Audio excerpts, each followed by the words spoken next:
believe that we are. But while we're waiting, to the folks out there, you guys already know. You know what? My hair is looking kind of crazy today, but I did have a haircut for anyone who wants to know. Oh My hair man, is you got Main it. haircut or a real haircut? yeah. It's a real haircut at a You got it barbershop. picked up, man. You got it Yeah, picked up. yeah.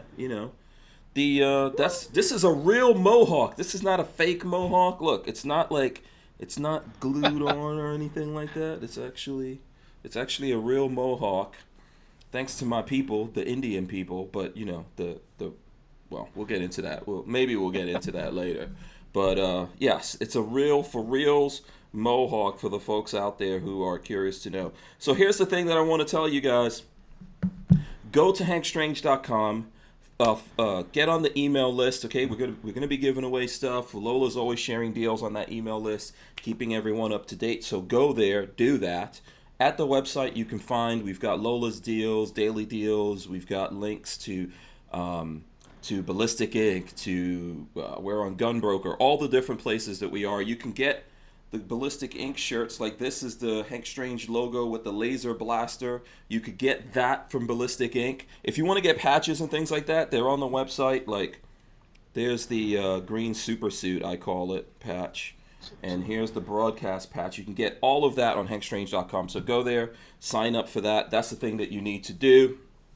What else? Oh, I want to tell the folks, I want to shout out Harry's Holsters. Thanks to them for sponsoring the podcast. They make awesome Kydex holsters. If you're looking for holsters, go to Harry's Holsters. Use the code HankStrange. That gets you 10% off, of course. Now, our guest tonight is Johanna of Latina, Locked and Loaded.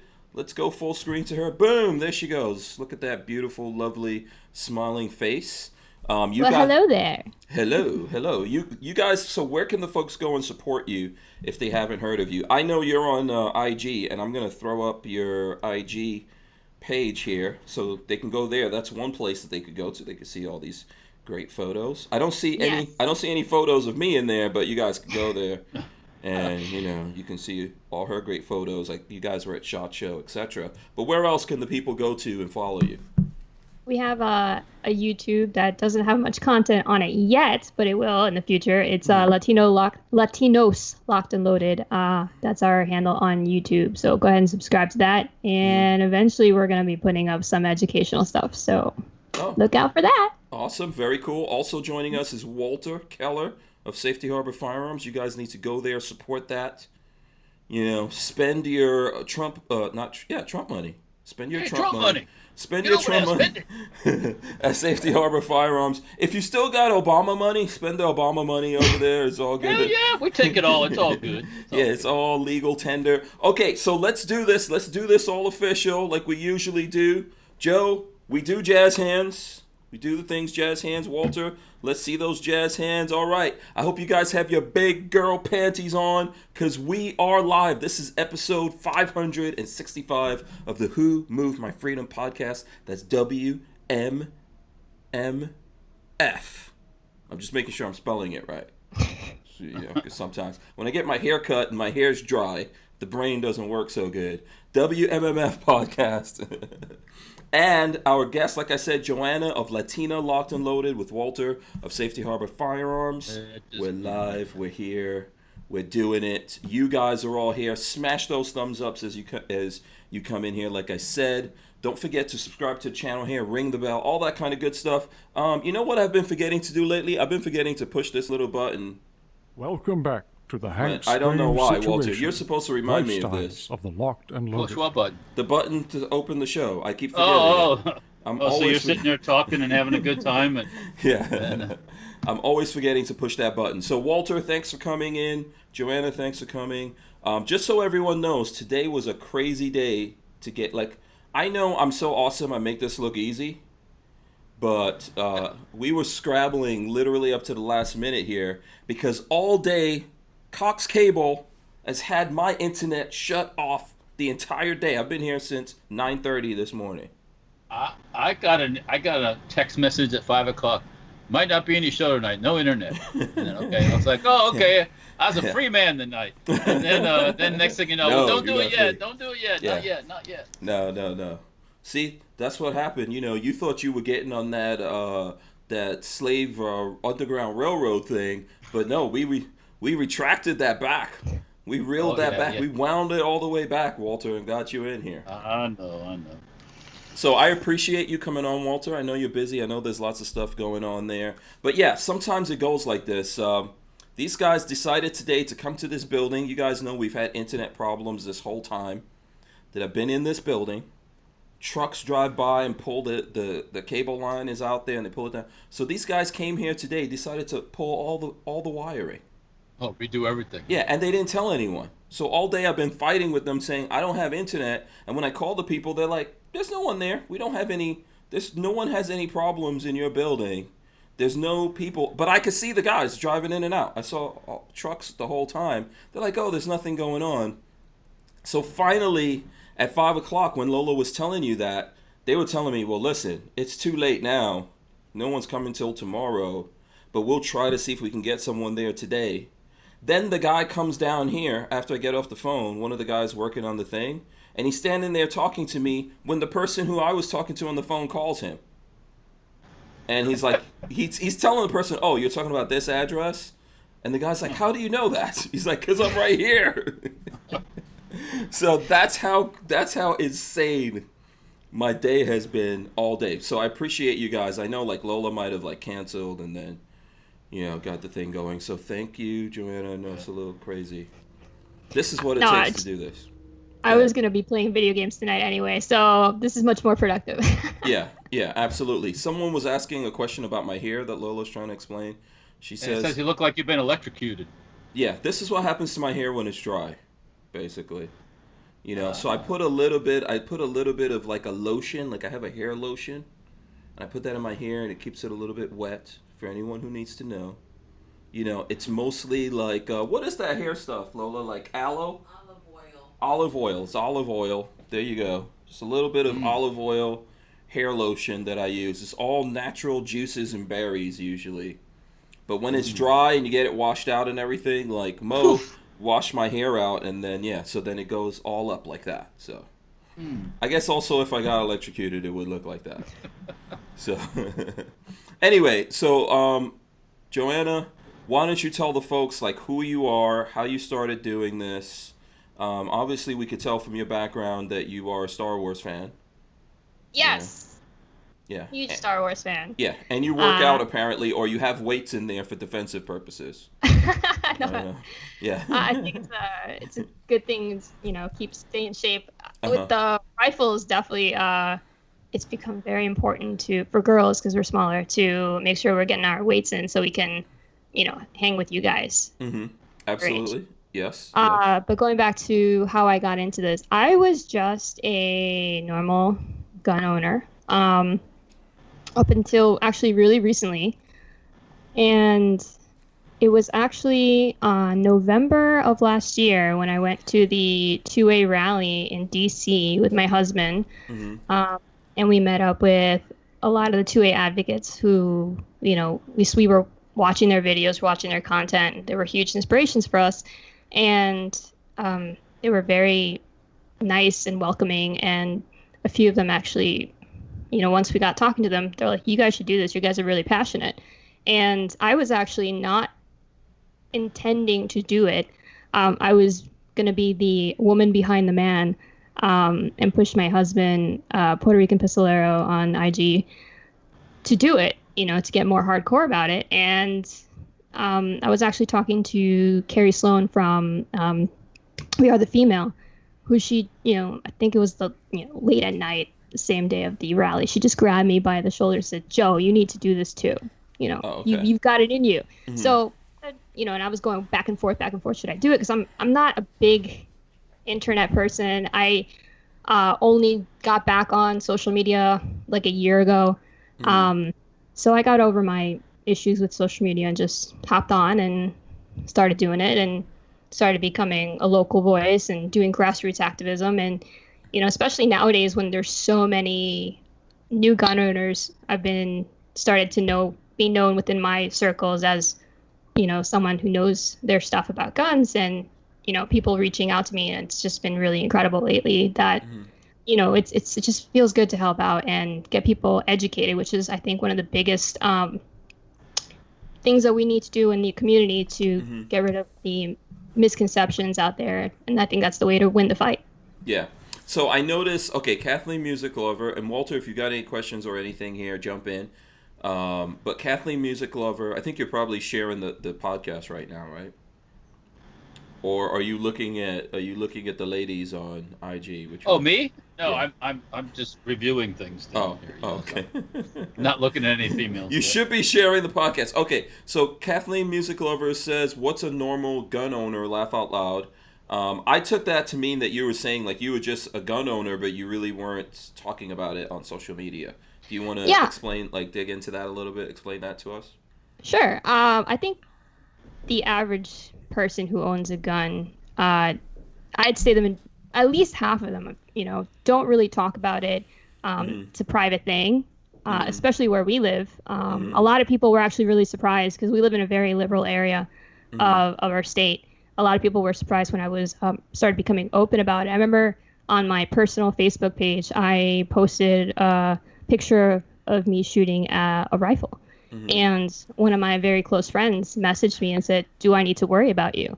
Oh my goodness! What? So, oh boy! Yes, yeah, that nonsense. Oh yeah.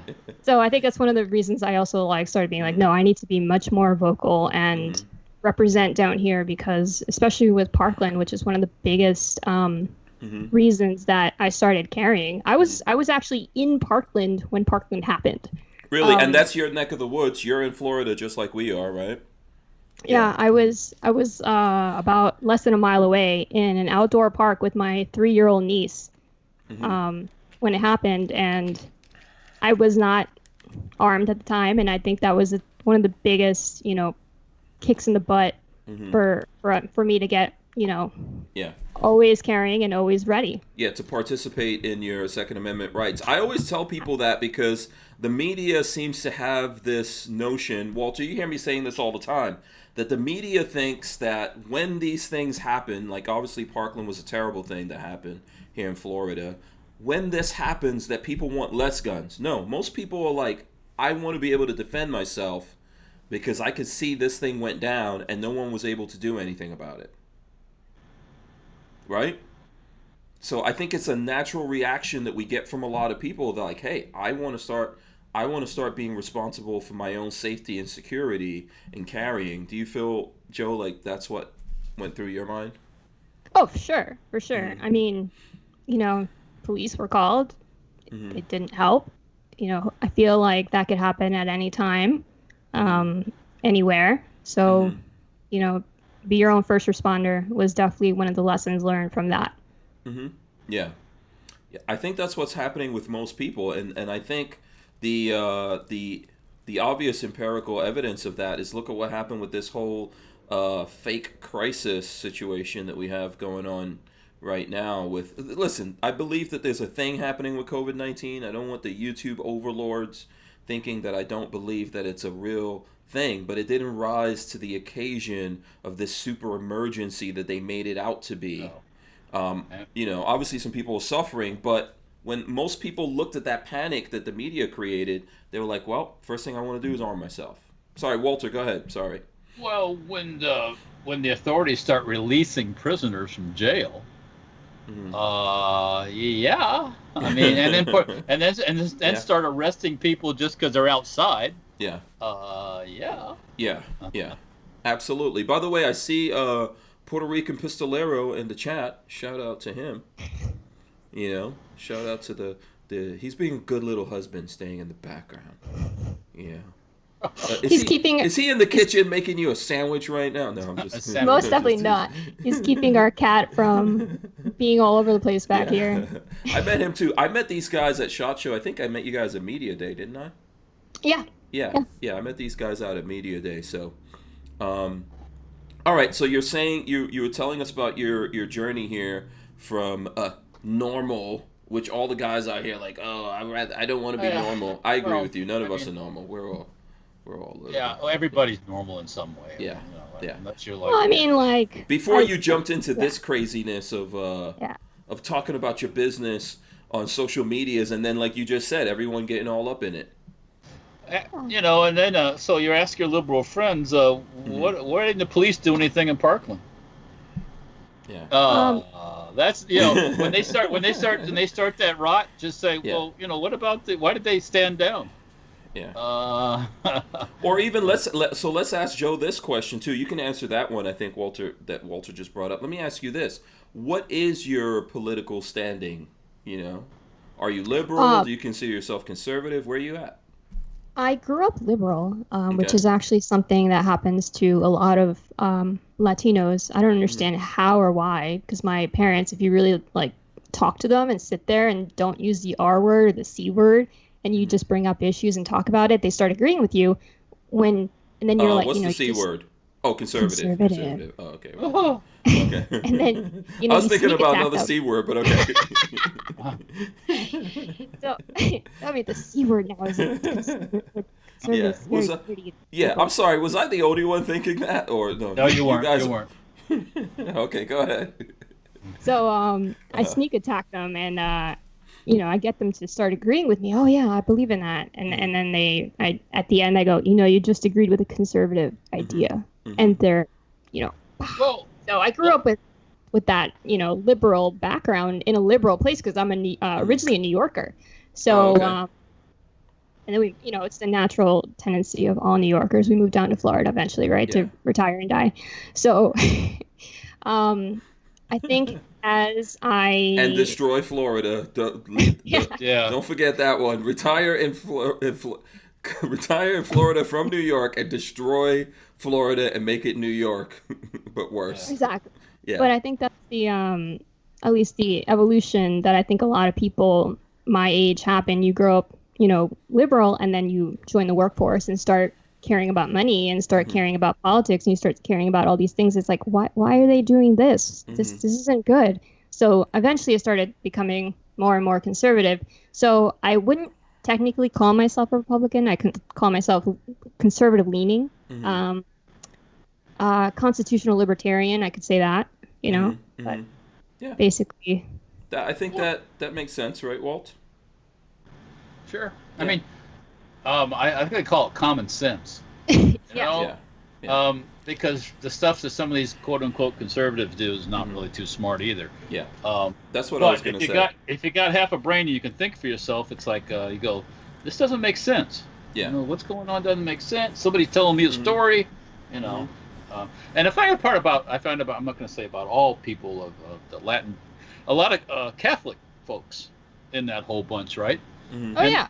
Okay, so in one sense, the Catholic Church is supposed to be like anti-abortion, right? Yeah. And then the next sense, here we go. Those same people that go to Catholic Church are voting for the abortion Democrats. I think we're looking at the same thing with a lot of black people. I think we're looking at the same thing with a lot of people, whether they're people of color, like Latino, Black, Asian, just people who come from outside of America in general tend to go in that direction. Even if they're like white people and coming from somewhere in Europe, I know they tend to go in that like. I think a lot of people land in America and drop into the. I don't know if I want to say democratic or liberal kind of thing, but they drop in there for some reason until they figure it out. Even if where they come from, that's not the original thing. So either you get wrapped up and absorbed by that nonsense, or the whole time you're fighting it because it does. Walter, like you're saying, it doesn't go along with your religion, your morals, the way that you see the world, your heart. But they vote for them. Yeah. Because they've been told that somehow the conservative, whatever that is the evil guy trying to do these things, these evil things. And it's I think that's what it is. Like we think that that conservative thing means bad or Republican means bad. I want you to go out and make all the money you can and be successful. You know, but you know, and the Democrats don't want that. They want you to be dependent on them. Yeah. You know, however that is. Yeah. So Night Train says a conservative is a liberal that's been mugged, or taxed. Oh well, Joe mentioned the fact once you got to go out. A lot of these students are liberals when mommy and daddy are paying for all their bills. Yeah. And then when they got to go out and make a living and they get their first few checks and they go, Oh, what do you mean? I'm not making 100 grand. What? I'm supposed to be making 100 grand. I'm only getting 65. What's the? Yes. That's when they're And I'm like, paying, oh, where's that taxes going? Where's and that I'm tax paying money? I 50 want that cents a back. gallon in 50 cents a gallon in gas taxes, and please, it's like, oh, Yeah. there you Yeah. go. Well, that's why they don't want. I know Trump has been pushing for that payroll tax. It's because, and they're opposing it, because people don't, or the Dems don't want you to see how much money you actually make and realize, oh crap, that's a lot of money that you guys are taking on taxes. Mm-hmm. Yeah, I'm throwing a lot of it away. You guys are just throwing it away. Yeah. Yeah, absolutely. I agree with that. So let me ask you this before I forget here, Joe. Obviously, the hubby is. I'm gonna guess. I'm gonna use my psychic karmic powers right now. He's Puerto Rican. Yes. Oh wow! See, I didn't even. So what about you? Where are you from? I'm a mix of Latinness. My dad is Dominican from the Dominican Republic, and my mom is Colombian. Oh, nice. So I got a little Caribbean Hispanic and South American Hispanic. So I kind of cover most of the bases and traditions. Yeah. Oh, cool. Very nice. We're not all the same. We got different traditions. So. Absolutely. Oh no, a Puerto Rican's not this, and a Colombian's not that. That's not mixed to cross the streams. You know what I'm saying? In modern times, it happens. Well, I mean, but you don't say "Hey, you," and then you go, "Hey, I ain't that." Yeah. No, I've actually had people, because the Hispanic community is very, how do you say this? Like just open. Like they'll outright tell you, hey, you look fat lately. I'm like, whoa. So yeah, they're totally like okay with talking about things that are usually taboo. So somebody, I think it was a Colombian friend, or maybe it was a patient of mine. They asked me, what's your background? Because apparently I'm racially ambiguous to a lot of people in South Florida. So I told them, and then they go, whoa, I have never heard of a Colombian with a Dominican. That is a rare mix. I'm like, you guys don't usually like them. I'm like, okay, yeah. So, yeah, because there's a lot of colorism too in, we don't like to talk about that, but. Caste. There's a caste system amongst Latinos. There's a caste system amongst Indians, for example. Blacks in this country. Yes, sir. Yeah, Go to New Orleans. You can see the caste system. I think, I don't know if I would call what's in them. I completely see where you're going with that, Walter. I don't know if I would call it a caste system. I think black people in America have kind of like a weird, like, what's your skin tone thing. That's more that, like, because I think caste is more of like, where were you born into? Where are your people that you were born into? Were they always highly educated? Muckety mucks that ran the country, or this thing or that thing. But I think, yes, in America you have like a light skin, dark skin thing, which you probably have in a lot of different. Sure, you have that. You have that in every country. Yeah, but all these places, everywhere is weird. I know, like me being from the Caribbean, there's weird stuff like that, and then being mixed, there's weird things like that. Being married to an African woman, which Lola is a weird thing, because Africans don't like the. If you're a black person from anywhere except Africa, they don't really like you. So yes, we all have these weird. This is a stupid human being thing that we have to somehow get over. Well, people.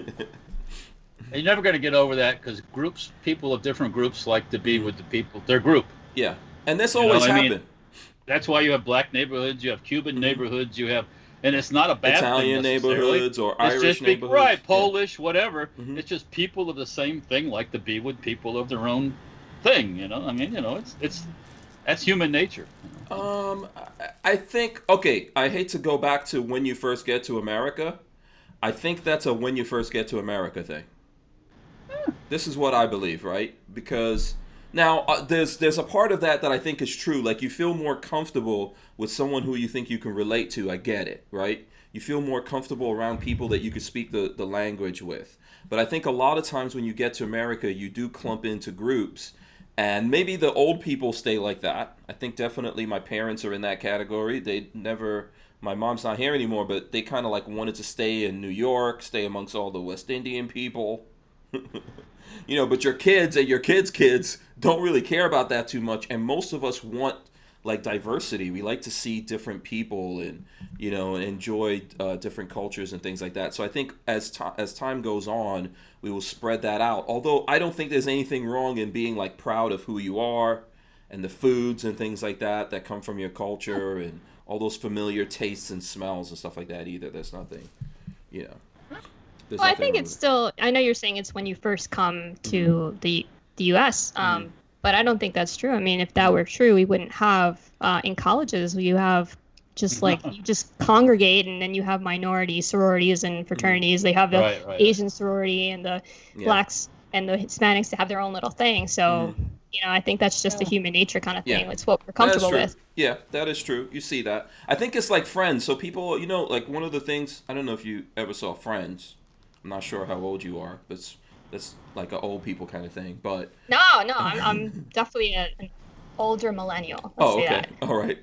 So Friends, people always complain that like in New York City, these white friends, they would have had to have black friends. I grew up in New York. That's not true.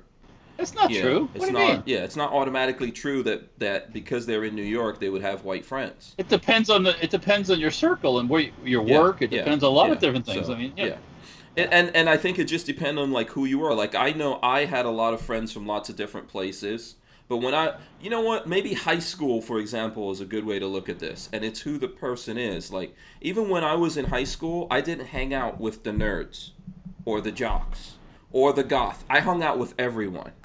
I kind of did the same thing a little bit. Yeah. I had my friends, you know, that were my friends, but then again, because in order to, it's like an intelligence thing. In order to know what's going on in certain areas and things going on, you got to talk to other people. You know, so you make friends. You have friends with here, you have friends with there. You know, acquaintances. Yeah, but it's true. I think it's true what Joe said. I remember in high school, like a lot of Latino people grouped together. Hang together. Yeah, I remember a lot of West Indians grouped together. Same thing, Black Americans. In my school, we didn't have a lot of white guys in there, so it's probably like Walter when he went to school. The white guys always got discriminated against, which was terrible. Like I remember getting into fights with people because I had a friend who was white that like when other guys would try to beat him up, we're like, "What the hell is wrong with you guys?" You know. So that's kind of like a flip thing of what happens. I guess it's, you know, going back to it, it's human nature. Yep. Yeah. Okay, so we were talking. What were we talking about here? You were talking about your ethnic background. Ethnicity. Yeah, ethnicity. We're not really even divided into a lot of ethnicities, believe it or not. So, like, if I was looking at you, right, and this might sound terrible to someone out there, but if I was looking at you, you have very native Indian features. Or do you see what I'm saying?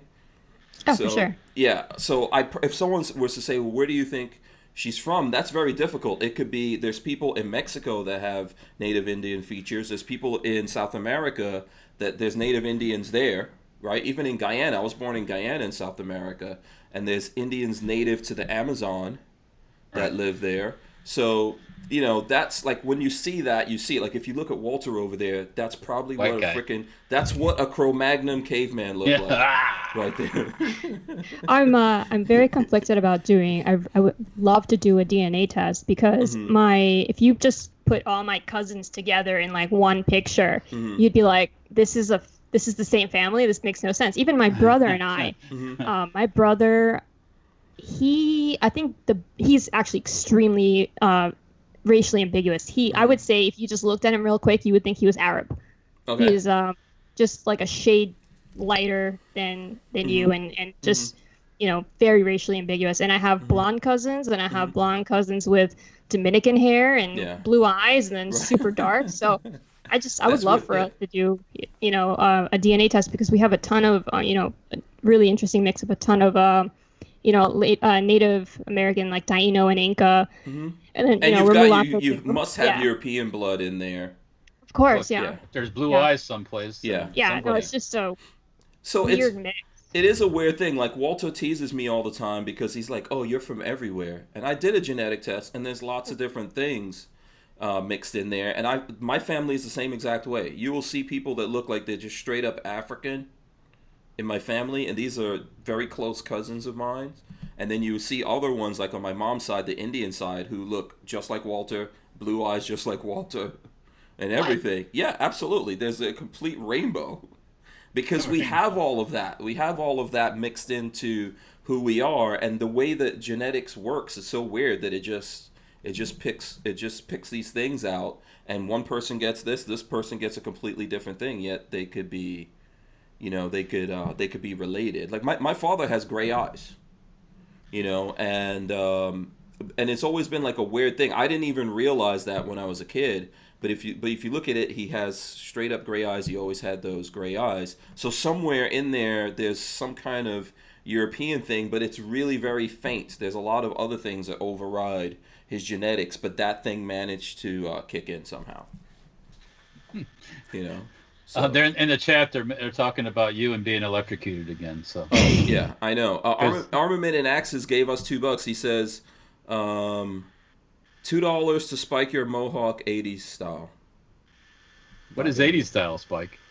No, like actual clumps of spikes. Remember, they would put a lot of. Like the punk rock. Yeah, punk rockers. Thing, yeah. I might do that. I've done. That's pretty art. That's a lot of art. That's like art, man. To get your thing to do that stuff. Yeah. Yeah. I think you should drop the your hair products in the chat or something, because I'd be interested to try it. It looks really healthy. Oh, you want to know what it is? Yes. Oh, the hair thing that I use? Yeah. Oh, okay. I'll. You know what? One day I'll bring in a bottle of that hair thing. I've got to look. What's the name of the thing that I use? I think it's the Organics olive oil cream. Yeah, some kind of organic it's just olive oil. It's a green bottle. It's just olive oil cream. It's just awesome genetics. That's it. But.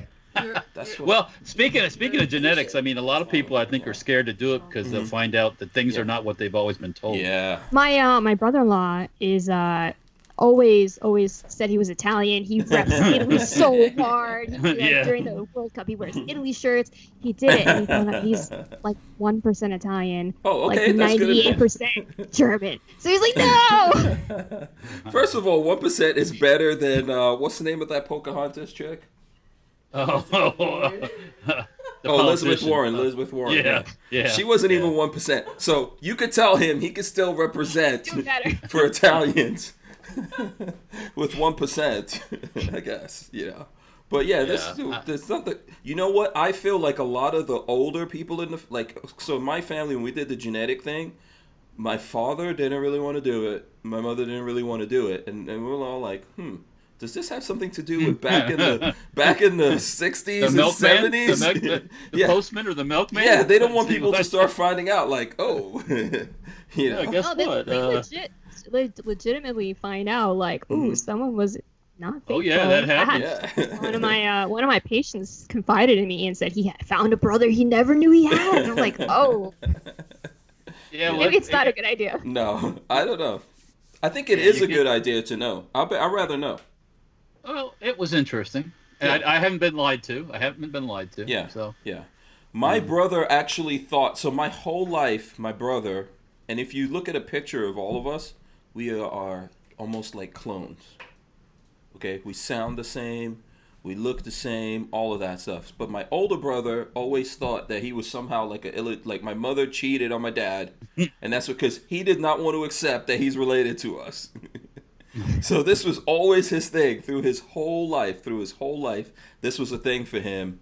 And I remember there were like whole big like blow-ups in the family before, like back in the early 90s, before we could do these genetic tests. And there were all these blow-ups and everything like that. But yeah, we all did it. We're all related. We all came from my mom and dad.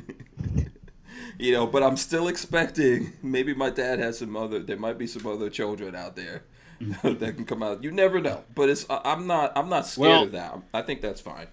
I don't have any issue with it. Yeah, if those other children ever do a genetic test, it'll. Yeah. Yeah. So here's one thing I can warn you, Joe. You will what's the one we use? What's the DNA? Ancestry. We use Ancestry. There's always someone popping up on there that's my cousin, and I just block. I actually, my mom's side of the family, I'm not very fond of. They're still in Colombia, so they're always like trying to talk to me on Facebook, and I'm like, no, thank you. Sorry. Yes. Yeah. Someone says they didn't. Who was it that said? Someone in the chat said they didn't want. Oh, Brian Quick says I won't do it because it's a database and it's stored, and the government gets access to it. Yeah, but there is a very complicated way to get it like fake. And I was looking into it, but it was just so much of a hassle. You gotta like have somebody in another state, mail it to them, then mail it to somebody else, and you just gotta like. What are we doing all this mailing for? So that the government doesn't know.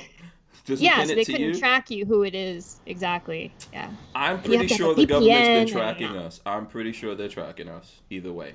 I get where people are coming from, but you know what? Ultimately, I think it's good to know some of this stuff. There's some genetic things that you can have. You might be predisposed to some genetic health issues and different things like that. I think overall it's good to know. And the biggest reason why I wanted to know was to show my kids, because they're always saying like, what are we? You know, where do we come from? People always want to. When my boys were little, they looked straight up Indian when they were babies. And it made Lola very mad because she would go out to the mall and stuff with them, and people thought she was just a little African au pair. And it really made her very angry because they were like, oh, whose kids are these? And she's like, oh, these are my kids. They're like, no, they're not your kids. So, I think that there's people out there who are always asking this, right? Like you're saying, people always asking like, oh, where are you from? What's your thing? Well, so regardless what they want to tell you, that we're all the same. We're not all the same, okay? And people need to know where they're from, because it gives them a sense of being. Like if you're some kid growing up and you don't know anything about where you come from, where your background, other people are saying, hey, I'm this, I'm that, I think I'm Italian. It's like, and you have I don't know. You don't fall. You don't have a sense of your place. Good or bad or whatever. Yeah, you want to know who to root for at the end of the world? Like, okay, I'm only back in the Germans. Well, if you need to get to if you got to go to Sicily and hide out, you need to know you got some Italian in you. You know what I'm saying? Yeah. So, if I want to work in a casino. If I show up in Sicily and tell them I'm Italian, there are white Italians too, by the way, but not from Sicily. They're the northern Italians. Right. So, okay. Yeah. So. A practical reason, you need to know who to root for in the World Cup once the USA gets knocked out. Oh, boy. Oh, boy. Somebody was saying that Mexico beat Germany in the World Cup. The World Cup is not going on right now, right? No. Of course not. Nothing's going on, right? Who won the last World Cup? Who knows? I can't remember. I can't. I always root for Ghana because I don't have any choice with Lola. I gotta root for Ghana to win. I think they came close a couple of years ago. They came kind of close. I would probably root sometimes for the underdog, that hadn't been there before, Yeah. But. And most of us, like, I know I spent a lot of my life rooting for Pele, so that's Brazil, I guess, right? Is Pele Brazil? Yeah, Pele. Yeah, Brazil. Yes. Yeah. Is it Pele or Pele? I think it's Pele, Walter. It's Pele. Yeah. There you go, Walter. We've outvoted you. We've outvoted you, Walter. That's good. From now on, it's Pele to you, sir. Keeler. Walter Keeler. Yeah. All right, let's see here. What are the other things? Ryan Quick says soccer's a commie sport. Soccer's cool. Soccer's not a commie sport. Yeah, soccer's cool. Come on now. Don't be like that. I think if in high school, when I was growing up, if they would have had soccer as a sport, they didn't have it then. It wasn't part of the, hadn't caught on then. I probably would have tried to play that a little bit. Yeah. I could have played football too. But. Yeah. So let's see. So tell us, Joe, what do you do for a living? Can you talk about that? Sounded to me like you're in the medical field. I am in the medical field. I don't want to get too in detail, but I mostly work with, I work in family medicine. I'm not a doctor. I'm actually hoping to be one day. My entire family is in medicine. They're all, my brother, my sister, their spouses, they're all ER doctors. So COVID-19 has been interesting in our family. Have any of them gotten sick in this whole thing? No, because you're in the south of Florida here. Yeah, no, they've been very lucky. They're all okay. Routinely getting tested. I've already tested twice. I swore I had it. I did the antibody test I just got my results 2 days ago. I was like disappointed. I'm like, it's negative. I'm like, how is that possible? We are creating all kinds of problems, like mental things with people now, where people are mad if they don't have the antibodies. I've seen so many people who've had it in our office, and I'm like, how is this possible? How? I must have like the world's best immune system, or those N95s really work. This thing is not really that different from any other flu. Maybe for people who actually get it, it's a little bit more. Look, you know what? There was I was watching one of the briefings with Trump before we started this, and he was talking about, where was that? Was that what state was that? North Dakota. North Dakota. Do you know that North Dakota didn't stop people from going to the hospital? No. No, North Dakota kept elective visits going. Yeah. They just shut down, I think, schools and few little things, but everything else they let go. And they're fine. I think that was a huge mistake, shutting the hospital down. Sorry. That was a big mistake that we made. We should have been ready. Like, let's say like South Florida has a high activity. We just get ready to maybe, okay, we throw up some more hospitals, get people there or whatever. But this thing that we did of just shutting everything down is we're going to pay for it for a while. Correct me if I'm mistaken. Every place they threw up a hospital didn't use it. Yeah, they didn't. No. So once again, that was false. It didn't happen. Well, down here we weren't overwhelmed. I mean, I know the numbers show that South Florida had the highest rate of infection than in all of Florida, but our hospitals were not overwhelmed at all. Yeah. And they've actually furloughed a ton of healthcare workers, PAs, doctors. They've all had their hours cut or just furloughed. Yeah, and more will lose their jobs if we don't get back to capacity real fast. Yeah, and I always wonder now, okay, everybody, they're pushing the testing, right? Test. Now, if you test positive but you're not sick, and you might not never get sick, right? Mm-hmm. Correct me if I'm wrong. Mm-hmm. It's just in your blood. You're a number. You're part of that 3,000. This is where they start tracking you with HR 66666 nonsense. We have 3,000 cases in southern Dade County. Yeah. Do you have 3,000 active cases, or do you have just 3,000 people that tested positive? Yeah. How do they name this? I wanted to ask that.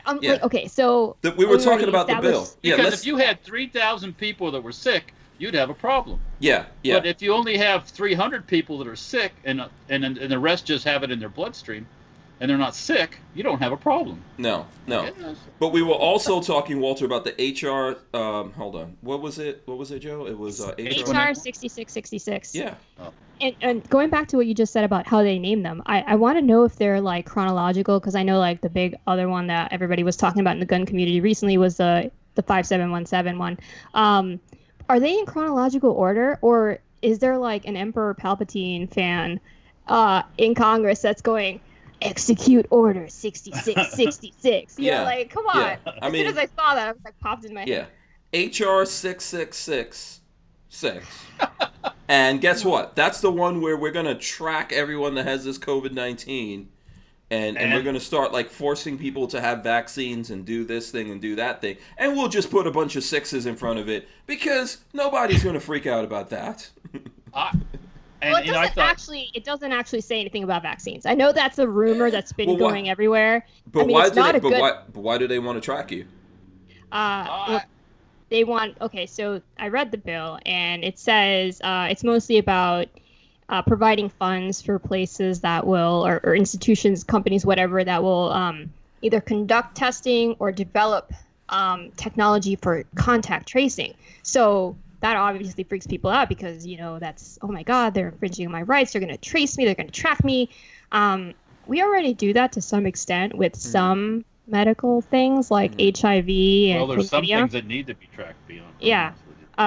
In when we have patients who come out positive for something, we are legally obligated to report to them your address, your phone number, all this information. Mm-hmm. Yeah, all this stuff. So they're already doing that to some extent, but obviously this is going to step the game up, and they literally want to track you with your iPhone. So that's the worry. Mm-hmm. They're advertising around here, go get free testing, and I thought for a second it's like, oh, maybe I'll get tested, see what it's like, and after that I'm like, nope. I think we don't get all trust my the info government enough. Yeah, that's the problem. No. That's okay. How come the government doesn't get this? Like, I think you're right, Joe. There's reasons why we track things and we track what's going on with people, and I get all of that, and I think everyone reasonably gets that. But we also have very little faith in the government, and that's not our problem, that's their problem. Right? They created that problem. Yeah, they created it. They're too massive. They're always getting all up in people's beeswax. Business. Yeah. So they're the ones who need to fix stuff, and it's why we don't trust them, right? We've already got social security numbers and all kinds of numbers attached to us that are supposed to be secure. People are always stealing that and using it or whatever. I think it's valid that we don't want to immediately jump into anything with these people, even though no one wants to be sick, no one wants to make their family sick or other people that they care about. We all want to be better and make the world a better place, but I mean, come on, man. We can't just tell us that and then we jump to it. You know, I'm not advocating for people to just run around and spread the virus or anything. I'm in an interesting position where I'm on both sides. I'm, pro liberty, pro freedom. Don't tell me what to do. But at the same time, it's like my parents are really old. My dad is in his 80s, 83. So I'm taking this very seriously. I am wearing masks when I go to the store and to all these places. And I understand why people don't want to. But that's fine. I choose to wear a mask. Mm-hmm. It doesn't make me, less of a, freedom lover. It's just I'm trying to protect the people that, are susceptible to it. But that's my choice. And I'm not going to give you a dirty Karen look if I see you at Costco without a mask. That's your choice. Yeah, I just choose to protect myself. Yeah, you can't go to Costco here without a mask.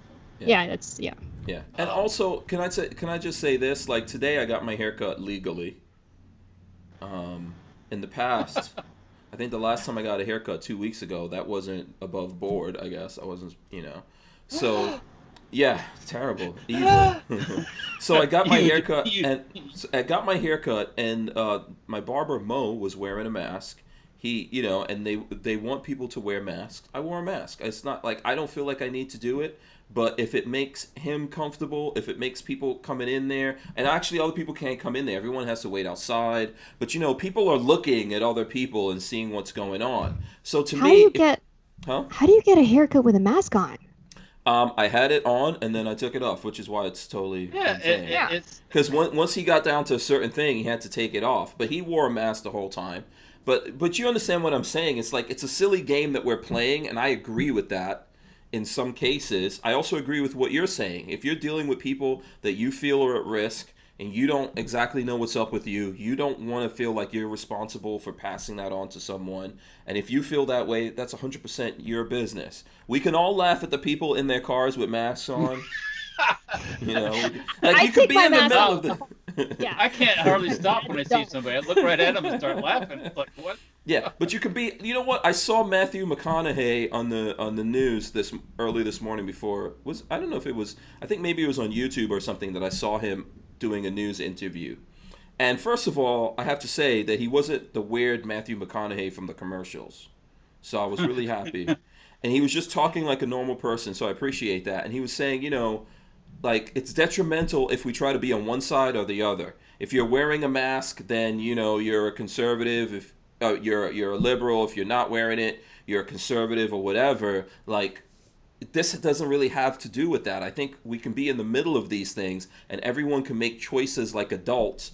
And in a case, they might go, okay, I'm gonna wear this. I don't want to, but if you need me to do it for this little brief period of time, I'll do it. And then I won't do it when, I'm responsible for just me. I think if you just have common sense, like for instance, in my particular city, mm-hmm. You cannot supposedly go outside without a face mask on, even if you're by yourself in the middle of nowhere. That's ridiculous. Yeah, so it's silly. It's silly. The first, I think, 2 weeks of that, edict or law, whatever it is, being passed, you saw people wearing masks, like mm-hmm. going for a jog. I tried that. I love running outside. I think I made it to like 2 miles before I started having an asthma attack trying to breathe through a mask. I was like, screw this. Yeah. So now I'm like, I don't care. I carry it on my arm in case, I have I live right next door to the cops. So, in case the cops decide to pull me over for that while I'm running. But, honestly, if a cop were to do that when you're running out there by yourself, that's insane. I understand, That's just stupid, is what it is. Yeah. It's stupid. When I was so far, anything like that going on. So. Yeah, when I was explaining it to Mo, I was like, listen, if you're wearing a mask, that's to keep You're sick. That's to keep you from getting me sick. Spewing. If you want me to wear one, that's for me. That's to keep me from getting you sick. And I was like, if it makes you feel comfortable, or it makes the other people who have to come here, like, they don't want to say, oh, how come that guy wasn't doing something? I'll wear it. And then even like you just said, how did he cut my hair without taking it? And even at some point, so I was like, listen, this is all silly, but hey, let's play the game. Because what's the point of, in this case, I'm just happy that he's able to open and legally make some money without worrying about getting arrested. Because unfortunately, Walter, he's not like a cute blonde chick who's going to be all over the news if he gets arrested for cutting hair, and then people will bail him out and put money into GoFundMe for him. So, we got to remember that. Oh, I feel for the people who got to try to make a living. Yeah. And but once again, yeah, the mask. I'm gonna wear a mask. I'm gonna wear a masquerade mask. There we go. And it gets to the point. It doesn't do anything. Yeah. Your eyes are still exposed to all that. People got cracks in the mask. People are touching their face, adjusting the mask. I see people wearing it down here with their nose sticking out. Yeah. And people are wearing dust masks. I seen a guy with a dust mask on, and it's like, it's just silly. Yeah. It gets to the point where it's like, the mask I was wearing was not an N95. It was one of those tactical things that we wear when we're training for. I can throw your a face and stuff like that. You know what I'm talking about, right? Hey Lola, pass me that mask that's right there on my shirt.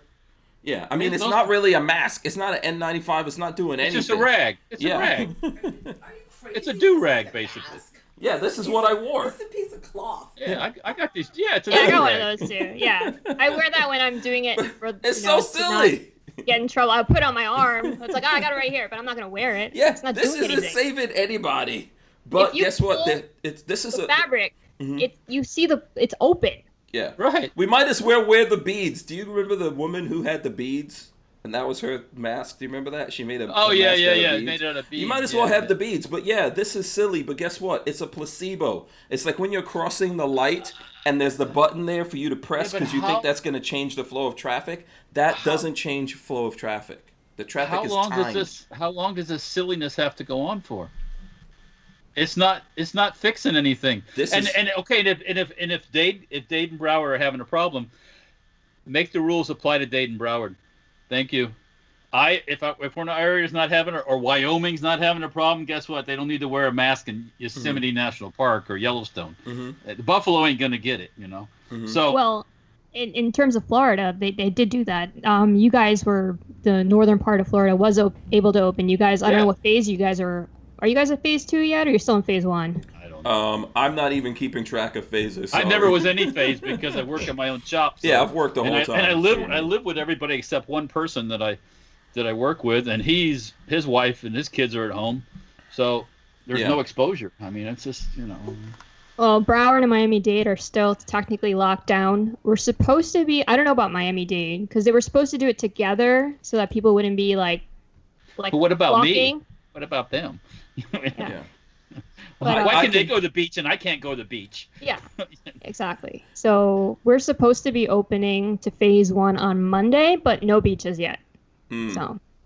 Okay, I can tell you, I'm going to look it up right now because I was looking at it before we came on here. So let me see. I'll throw this up here for you guys. So I'm in Alachua County right now. It's not where I live, but I can tell you guys, I'll throw this up on here just as a little tidbit of information. And then we are going to talk about guns. Whoever's out there, can you guys talk about guns because you're driving us crazy? We're going to get to that here in a second. Yeah, just the whole mess thing just drives me. Alachua County COVID-19 update. A total of 324 COVID-19 cases. 4 in the last, something's blocking it. But 4 new, so they've gotten 4 new cases. So 324 in all this time. Do you guys know that, as Joe was saying, the hospitals here are going to lay off a lot of people, more than 300 people in each of those hospitals in the first wave of layoffs. Like, what are we talking about here? Why you? If you bump the numbers, real numbers, before this whole thing started with people being sick and dying. No, it's not a pandemic in most places. So it never was a pandemic in most places. Yeah. So. Did you want to jump in there and say something there, Joe? Well, just we're now finding evidence that, there's been cases since December.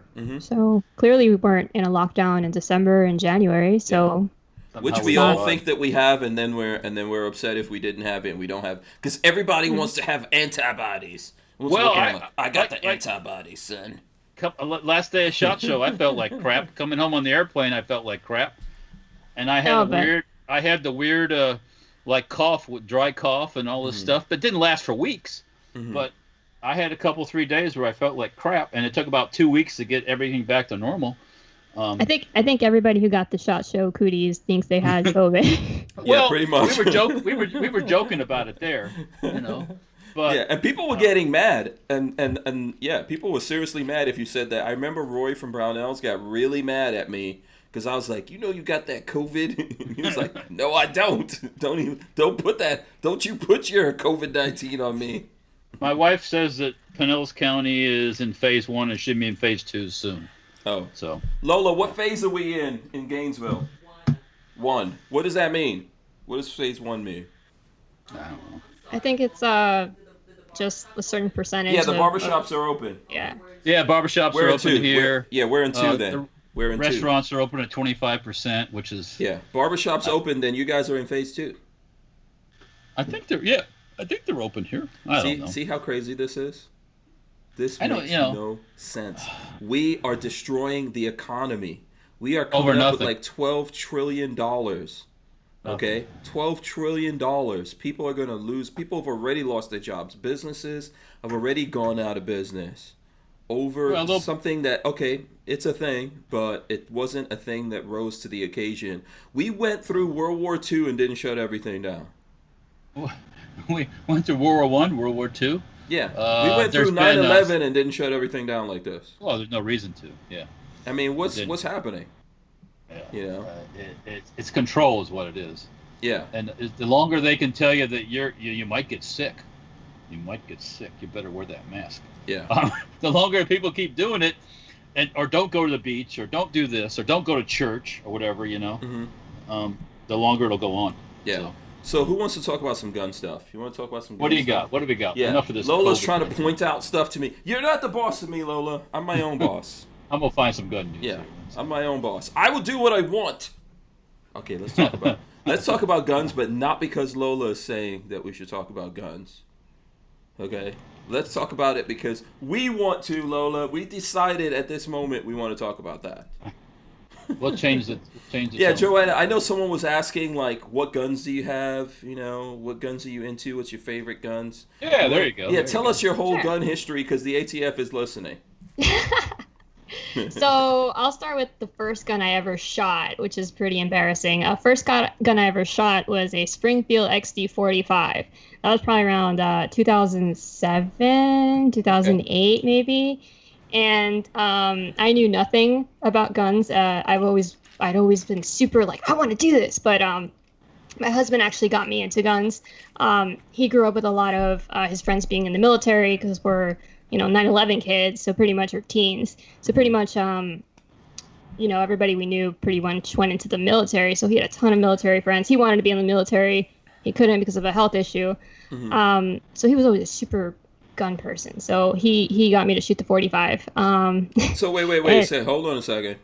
So you went shooting because Yes. we need to know. We need to break this down into its most minute details to embarrass him as much as possible. He's much better now.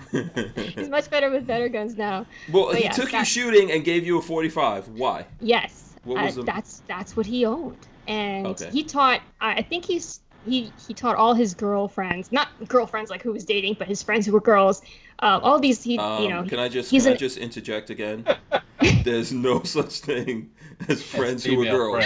No, I know he told you that, and this might be breaking. I met them. They're great. No, this might be breaking the guy code here a little bit, but you're on the show with us, and he's not on the show, so we're just gonna tell you, there's no. I'm really trying to create. Okay, go ahead. So, I had a bunch of girls how to shoot with a 45. Right, and right. I don't know. I didn't have a problem with it. They didn't have a problem with it because I immediately turned around after leaving the range, and it was a little mom and pop gun store range. Mm-hmm. And I went to the counter and I said, I need one of these, just not 45. So he's like, you want the same gun in a 9? I'm like, sure. So I didn't even know how to I didn't know what I was doing. He just hands me the gun. You know how you're supposed to handle it and fly and check out. I didn't know. He just handed it to me. And I went, okay. Yeah, and just bought it. So he just gave it to you. He just gave you the gun. Didn't give you any instructions. No, he didn't teach me how to shoot, but I was just, I have arthritis in my hand, so I definitely wasn't doing the rocking. Can I just say something? This seems like his dating thing that he did. Like, took the girls out on a date, try to show them that he was big macho guy. Oh, check out my 45. No, I'm just teasing him. So when you shot the 45, did you not like the recoil that you felt? What was it you didn't like? It was too much muzzle flip? What didn't you like about the 45? Well, I touched on it just now. I have pretty weak hands because I have arthritis. Arthritis. So I said when I came out, I think I handled it pretty well. Mm-hmm. I'm not, especially now, years and years later, I handle guns much better. I don't care what caliber it is now. He says I'm killing him. He says I'm killing him. This is how it goes, my friend. This is how it goes. It's going to get worse from here. You wanted us to talk about guns? We are here talking about guns. We're going to do it our way. Go ahead. I'm sorry. So I just came out of there and I said, let me get a smaller version of whatever this is. And I ended up with my first gun, which was a Springfield XD9, which I don't own anymore. Before anybody gets upset, I sold that gun.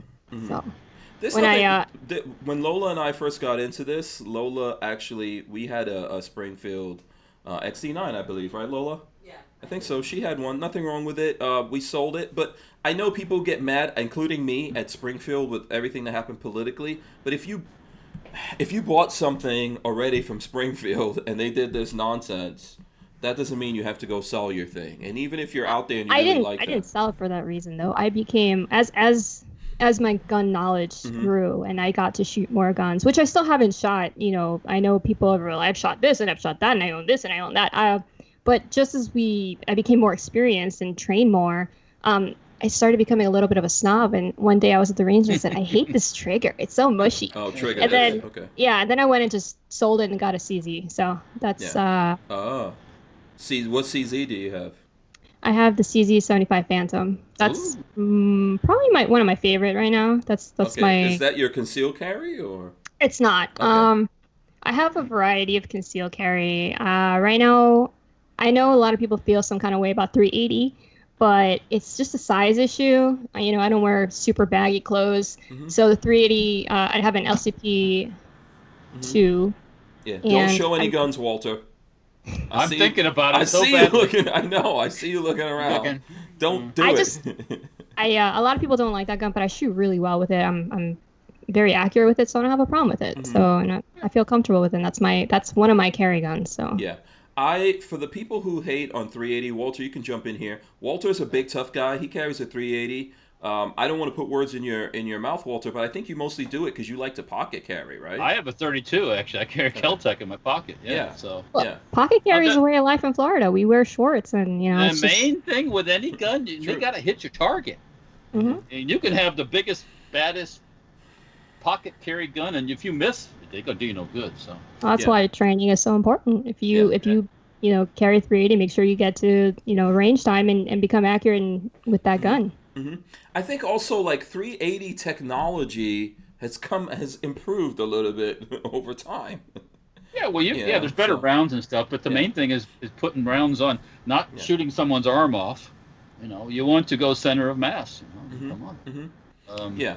I don't think there's some good 380 guns out there. So in the polymer realm, they're really like some things were too light. I feel, right? Like I've had the Kel-Tec P3AT and stuff like that, and I think we still do have that, and it has its benefits if you're really up close and all that. I really one of the things that got me into single stack was the Glock 42, because I felt like that was the first polymer 380 that I shot that was actually accurate. you know, at a little bit longer distances and everything. And I had that up until they came out with the Glock 43, and then I just went because it's 9. And then I have it.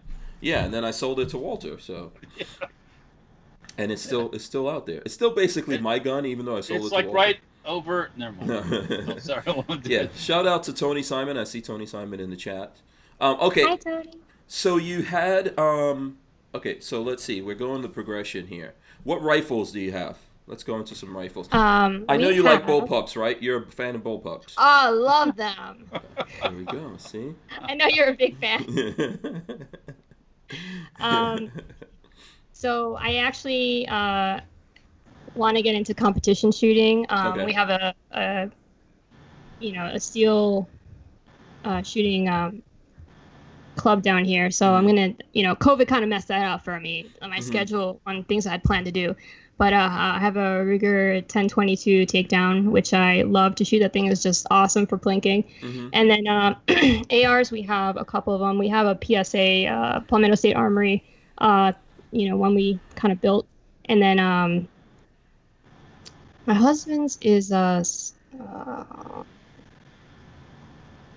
we have the Celtic Sub 2000. Great gun. I know a lot of people don't like Celtic, but I happen to love Celtic. They're great.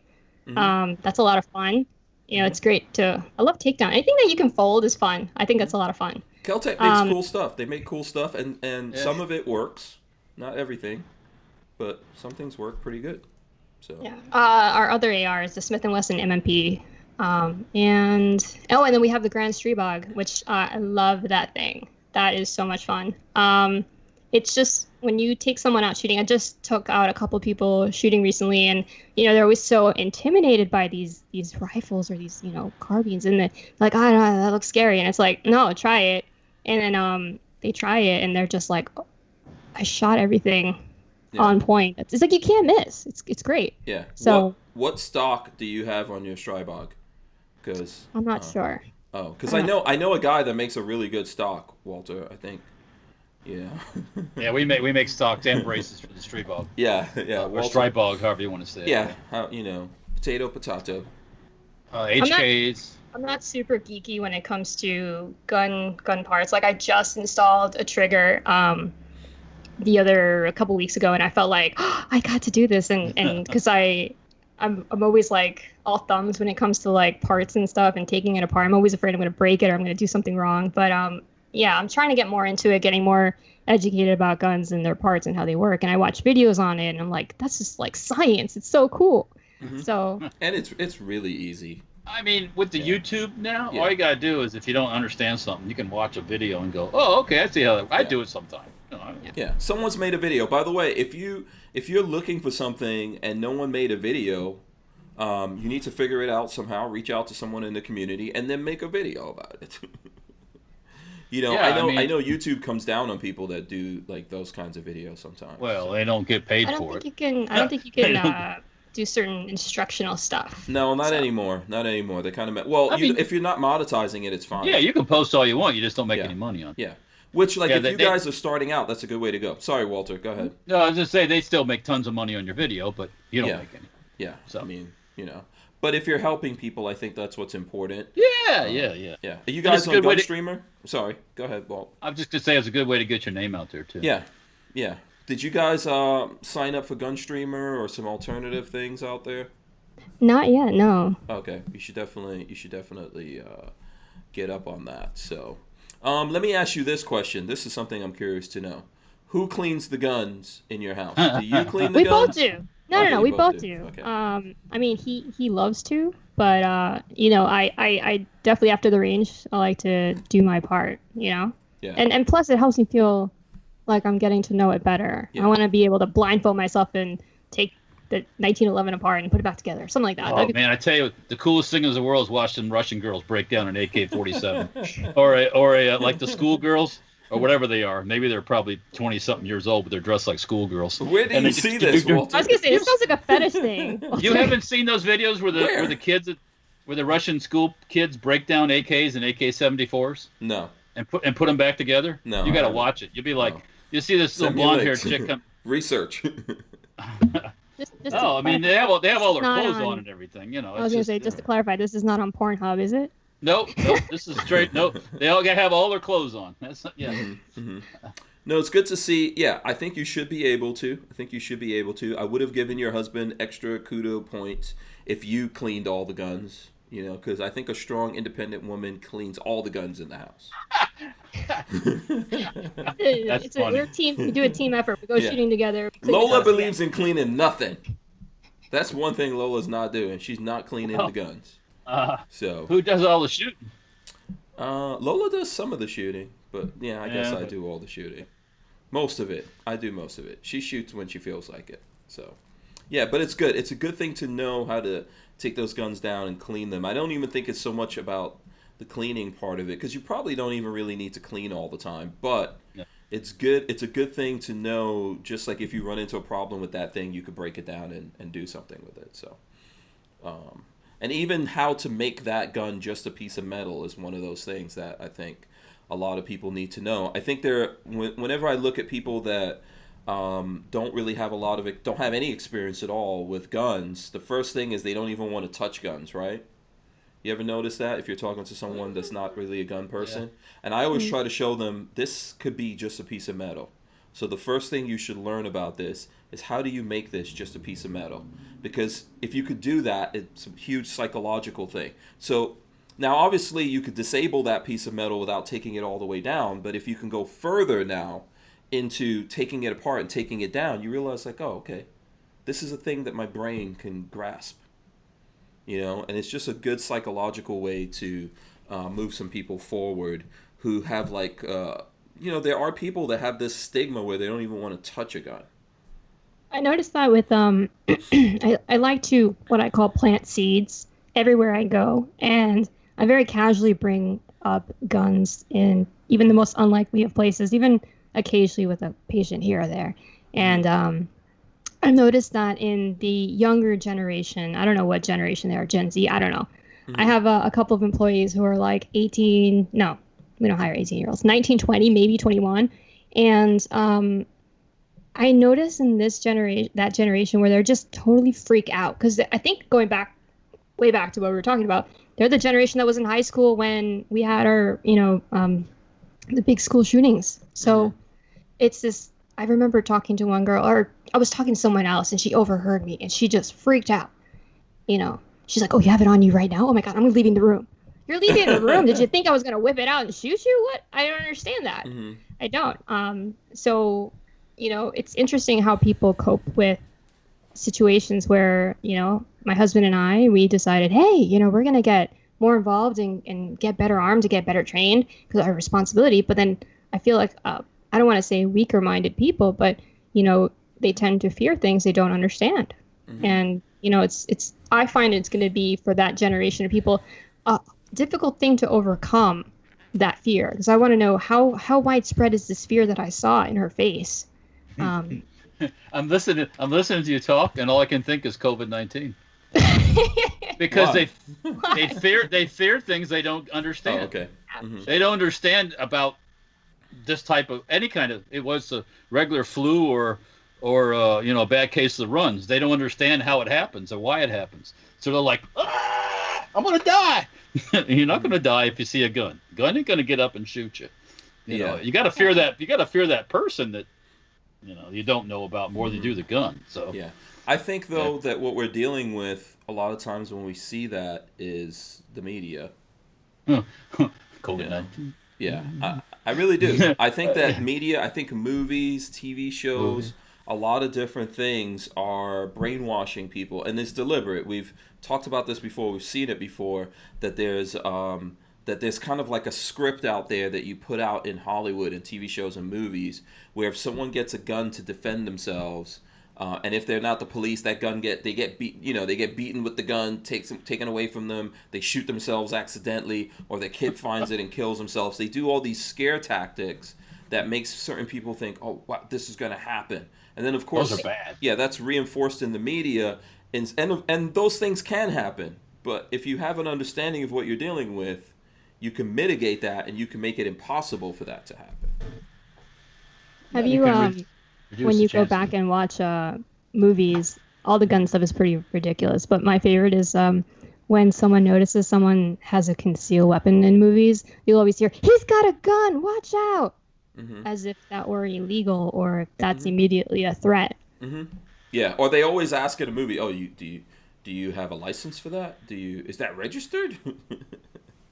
Which, there some places there is registration, but most places there's no such thing as registration. Well, unfortunately, a lot of people that come to Florida have that from other places, go unnamed, have that same mentality too. What do I have to register this? You don't have to register nothing. I mean, Yeah. Well, I mean, I think the common knowledge of gun things is very, very lacking in just every aspect. I had a young man who I haven't spoken to in years give me a call a couple nights ago, and he was just very anxious. He's like, I need to talk to you. I'm like, what's going on? And he's like, I need to find out how to get a concealed carry license. Is that possible? I'm like, yes. I don't understand what the question is. He's like, no, I need you to help me. This sounds complicated. Like, he had no idea. None. He's like, when do I get fingerprinted? Do I have to fingerprint before or after? I'm like, it's not that complicated. And also Google, yes. Why? For the generations that cannot live without this attached to their face or their fingers, you can't just Google it and ask. I don't know why he didn't, but I just think that people think it's super complicated, and he needed to know. Or he might be worried about Googling it, and he might think, that might be true. Yeah, like we're talking about things like, if you Google this, the government is going to start looking at you. Like, why is he Googling this? One of the things when people say they're tracking you, the government can't track themselves hardly, much less track you.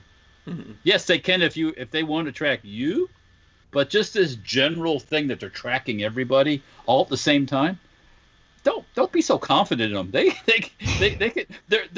have a hard time tracking their own selves, much less everybody at one time. Companies are definitely tracking you. You mentioned something, talking about something. I get an ad for it 2 minutes later.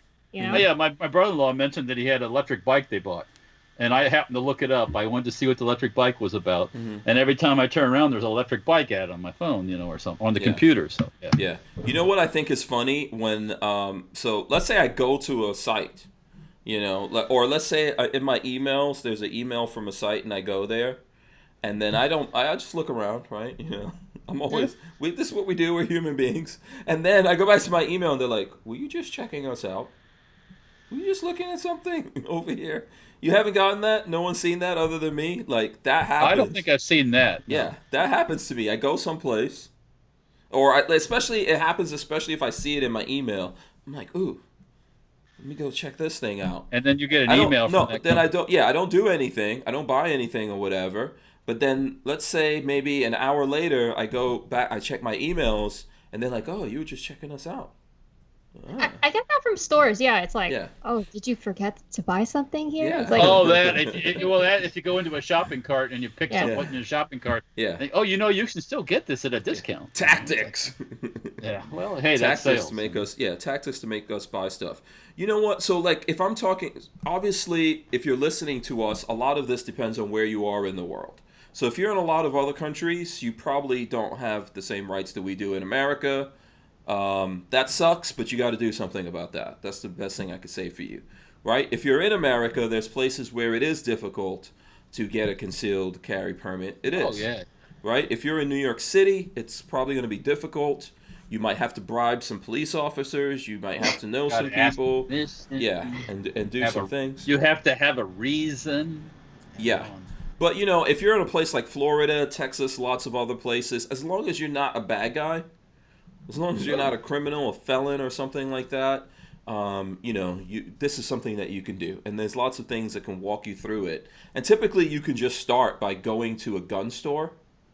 And they'll tell you, even if they don't have the classes, a lot of them probably do have a day where they have the classes and things like that. But they'll tell you where the classes are. And when you go take that class, the people in that class, if they're any good, will walk you through some of this stuff and explain it to you.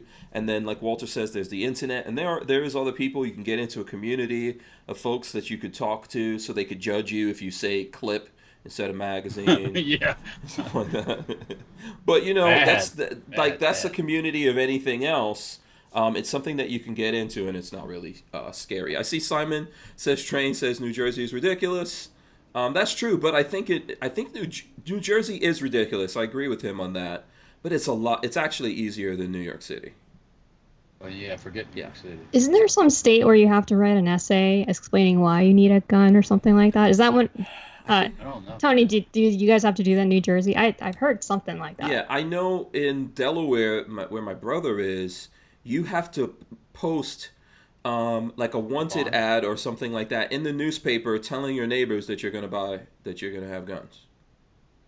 That's none of their business. So you have to, what is that called? Like you have to post the advertising in the newspaper, in the local newspaper, basically declaring to people that you're gonna have this CCW. That's insanity. What is the point of that? What is the point of this concealed thing that I have to declare to people that I'm doing? But some places have that, and he's in Delaware, so yeah. You got to vote, people. You got to vote about these things. You got to vote in Florida, too. If anybody is in Florida watching this, we got to get rid of this Nikki Fried chick. She's Oh, my God. Oh, okay. Can I just voice my Nikki Fried stuff? After she got... Now, if you notice this. Okay, Joe. Right after she got elected, what appeared on all the gas pumps? Her name, her logo? Her face. Yeah. Mm-hmm. Like a realtor. Mm-hmm. They had this smiley face with her. Nikki, Nikki Fried. Like she wants to sell you a home, or she's going to run for office. Of course Now I've noticed that the pumps, I think enough people felt like I did. Mm-hmm. Because I've heard other people say that I didn't prompt them to say it. Mm-hmm. Now it doesn't show her face anymore. It just says Nikki Fried, da-da-da-da-da. Yeah. I wanted to take a marker out and put... I was about to say that. Someone must have Sharpied her face one too many times. Then she said, let me take my face off these. Give her a little Hitler mustache, There's a lot of defacing of gas pumps going on. I didn't want, I know there's cameras on the pumps, so I didn't want to get, I didn't want to have a visit from the Gestapo, but, it's like, just like, what's the, well, it's using our money to advertise against us. And then I saw she was complaining recently because she's getting a lot of pushback from people. And and she's complaining it's political. Yeah. Yeah, it is. Because you're a freaking leftist. That's why. Yeah, it's political. She's gonna bring in the Parkland families to advise her on gun stuff. That's the last people. Yeah. But I agree with you. But this is our fault though in Florida. It's our fault. Well, if you didn't go vote in Florida, it's your fault. I'm just telling you. You decided not to go vote in Florida or whatever your state is. We've got people from all over the country. You didn't go vote. Your fault. Yep. Okay. You can see Nikki Fried's face on the gas pump. Yeah. Let's get better this time around. Next time around, let's get better. Let's support someone. Even here on this show, we don't. There's not a ton of people looking at us or anything like that. We appreciate the ones who do. But we had the guy who, what was his name again? Wasn't it Matt something? We had the guy who was running against her. Yeah, against her. Yeah. But the Republican, it's also, I'm going to blame Republicans, the Republican Party. They didn't really get behind that guy and do the right things they were supposed to do. Republican Party in Florida, in lots of places, not just like South Florida, in Gainesville, lots of places, Republican Party might as well be Democrats. So. Yeah. I mean, look at our red flag laws. Yeah. Marco Rubio was one of the biggest. Rubio, he's useless. Red flag laws. Come on. You need to. Folks like you, Joe, need to run for office. I see people saying that all the time. We need to get people who are actually gun people running for office. Some people who understand these things. That's why I don't know if you got to meet her at SHOT Show. She was there briefly. Anna Paulina Luna, District 43, I want to say, Tampa, Clearwater area. She's very pro 2A. What's her name? I don't know if you. Anna Paulina Luna. Let me look this up. Anna Paulina Luna. Wait, hold on. I know I said that. She needs to get a nickname with that last name. And I understand what Anna people P. do. Let's call her Anna P. Yeah. Anna Paulina. For Congress? She's running for Congress? Yeah. Oh, she was in the military? Mm-hmm. I believe she's Air Force. Okay, I see it. Ballotopia. Here, I'll throw this up on the screen for the folks who want. And, it doesn't hurt. She's attractive. attractive. She was on that never hurts She was anything. on the cover of Republican Party, Anna Paulina Luna. There you go. Boom. She was on the cover of Ballistic magazine a couple months ago. I mean, look at that. You know, there you go, right there. That's what Ballistic magazine. You know what I'm saying? That's awesome. I think it takes more than that, though. I think it's going to take a little bit more than that. So one of the things I would suggest is that you know, obviously, I don't know exactly what she's doing to run, but I don't think you can rely on the Republican Party in Florida if you're trying to make it, or anywhere for that matter. You need to actually get out there and connect with people. So in her case, if she's pro-gun, she needs to get out and connect with pro-gun people. Not just the magazines. I'm not knocking magazines or anything like that. Ballistic magazine's cool. I saw my friend Glenn Fleming was in there with Coleon Noir. Hey, look at that. Recently. Oh, who's the boom? Oh, yeah. There you go. There you go. Yeah, I think I saw this. Yeah. She's kind of like, she looks a little bit like, what's the name of that chick that was married to Brad Pitt? What was it? Angelina Jolie. Angelina Jolie. She looks better probably than Angelina Jolie. I was going to say she's much more attractive than Yeah, she's got more meat on her bones. But it might be biased. Yeah, she's better looking. Well, are you related to her? No, not at all. Not at all. I just kind of, Are you in her campaign? Are you her campaign manager? Or something? I'm not even in her district. I can't even vote for her. I just got the pleasure of meeting her, and I checked her out. And, you know, she's very down to earth. And I actually got to talk to her and interview her. And, you know, I especially back when I was in SHOT Show, I was pretty much a nobody with very few followers. And she was just like, yeah, you want to just talk to me? You have a video somewhere? Yeah, I have a video on my IG. On your IG, okay. Yeah. All right, cool. Scroll back to SHOT Show era. Let me see. I'll go back in there. Yeah. By the way, Shooting Gallery NE says, let me throw this up here. In Massachusetts, you need an essay in some towns. So I know you. Yeah. Insane. What are we talking about? I would like to read some of those essays. Oh, I would I got your essay right here. I mean, just because I would just If you have to deal with the public, and any time you get emails or you get like stuff, some of it you go, wow, I have to get a translator to read this thing because the English is broken up so bad. It's just, and we're not talking about immigrants either. We're talking about people that lived here all their lives and they can't type and they can't spell and they can't. Oh, bad. My essay would just be word for word the Second Amendment, and I don't think that would fly with them, but that's what I would want to do. Okay. Shall not be infringed, so don't infringe my rights, bitch. I'm looking on your IG. I don't really see it here. Maybe I'm missing something on the IG. I don't see the Anna Paulina thing, but it's because I didn't put a good, what are those, like when you do a video, the little cover picture? Thumbnail? Yeah, the thumbnail is not good. The thumbnail is like white with blue letters. It's like my logo that pops up first. So that's what the thumbnail is. White with blue letters. Really? Oh, okay. Hola. Oh, wait. Is this it? Okay, I think this might be it that I'm playing right now. Let's see. Okay, yeah. There you go. That's it. Awesome. Very cool. How long was that interview? We actually cut it down for the video, but I think I got to talk to her for like a good 25-30 minutes. Okay. And some of it actually was just, us talking, and she's like, if you want to include any of this in B-roll or anything. But she got to talk to me about what it's like to be a Latina and not speak Spanish and have, Latinos not say you're Latino enough. But I mean, that happens in all cultures. Obama got it, or you're not black enough. And Latinos, you're not Latino enough. You don't eat rice and beans every day. No, you don't get to claim that. Right. So I think it's a little ridiculous. So she got she told me a little bit about her background, her upbringing, and I thought she was really cool, down to earth. So I'm really rooting for her, and I'm really rooting that she stays true to that, because I know when you get to Congress, stuff happens. Money. Yeah, I think money. I think it does. I think Walter's right. It has a lot to do with money. Look at Rubio. Rubio was going to quit, right? And all of a sudden they dangled the money over him, and he's like, "Back in the race, I'm running again." But you got to be careful, because that Bloomberg money is not the right money. So. I asked the Florida Republicans about the Bloomberg money. Yeah, yeah. There's Republicans taking that Bloomberg. That was all bought. Yeah, I guarantee you that was bought. Yeah. Did you get contact info from her? Yeah. Okay. Yeah.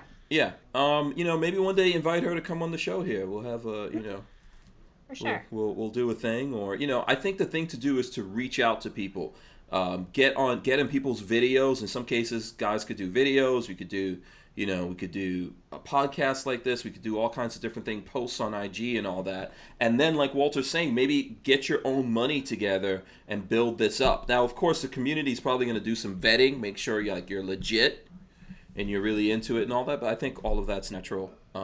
This is an important question here. What did your husband think about her? He liked her. We're both very cautious with politicians, right. But she just gave us, I have a pretty good sense for people's personalities and what their intentions are. It's just call it the sixth sense, But she just came off as really natural and genuine. Okay. So did you go check and make sure that your husband didn't follow her on IG and all that stuff? What? I'm just sure. I'm pretty sure he follows her, and that's okay.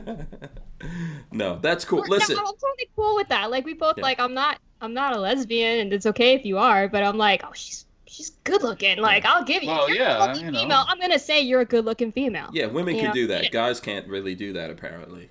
I guess yeah. Whatever. No, I don't think we're not really into that. If we're gonna describe some dude, we can go, he's the good looking guy, whatever. But I get it. I think all of this, you have to, whatever it is you've got to be able to leverage that. As long as you're not, there's obviously a line, right?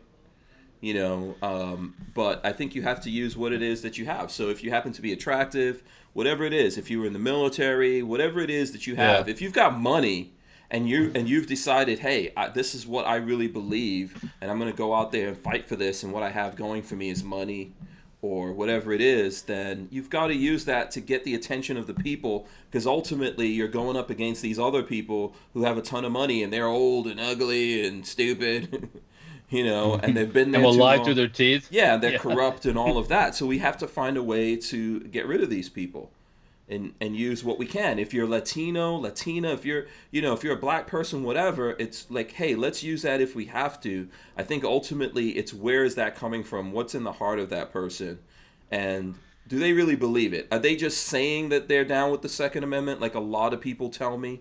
There's a lot of Republicans and conservatives that say that, I believe in the Second Amendment, but... Yeah, so when do you go shooting? I don't have any guns. What guns do you own? I have a shotgun. It's okay, whatever. I have 5 or 6 shotguns and 10 AR-15s. I'm fine with a shotgun. A lot of those guys tell me that, and I ask them what they have. They don't have anything.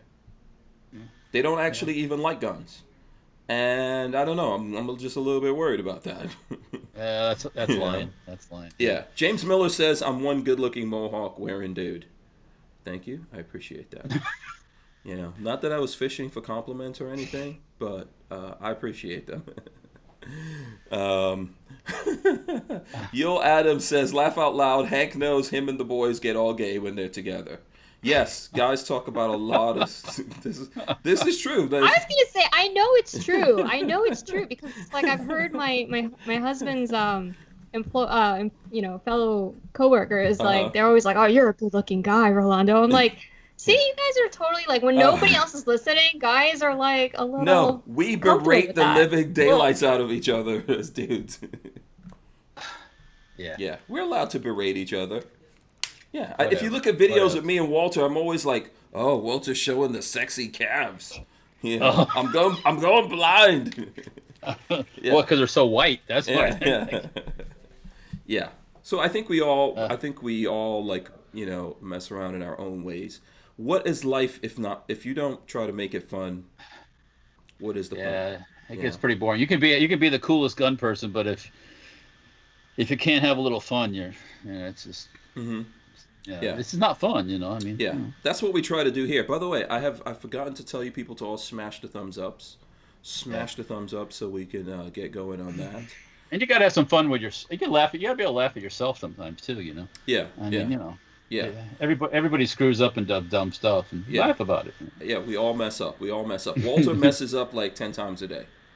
Yeah, it's all good. Yeah. You know. I mess up maybe once or twice a minute. Yeah. So, Walter, what deep questions do you have for Joe? What would you like to know? Well, you asked about first guns. Yeah, you did. Yes, I did. Yeah. You're just ask them real quick. No military stuff for you, right? Okay, that's fine. Me neither. Mm-hmm. Close a couple times, but that doesn't count. Mm-hmm. Oh, let's see what else. Mm-hmm. You said you moved down from New York. When did you do that? What's your vintage? What's my vintage? Actually, I like how Walter put that. Well, I'm not asking how old she is. No, it's funny. I like it. Yeah. So I actually moved down the day after my high school graduation. Okay. Which was in the 90s, in the zeros. Now you're trying to date her, Hank Strange. Okay. I'm a millennial. Okay.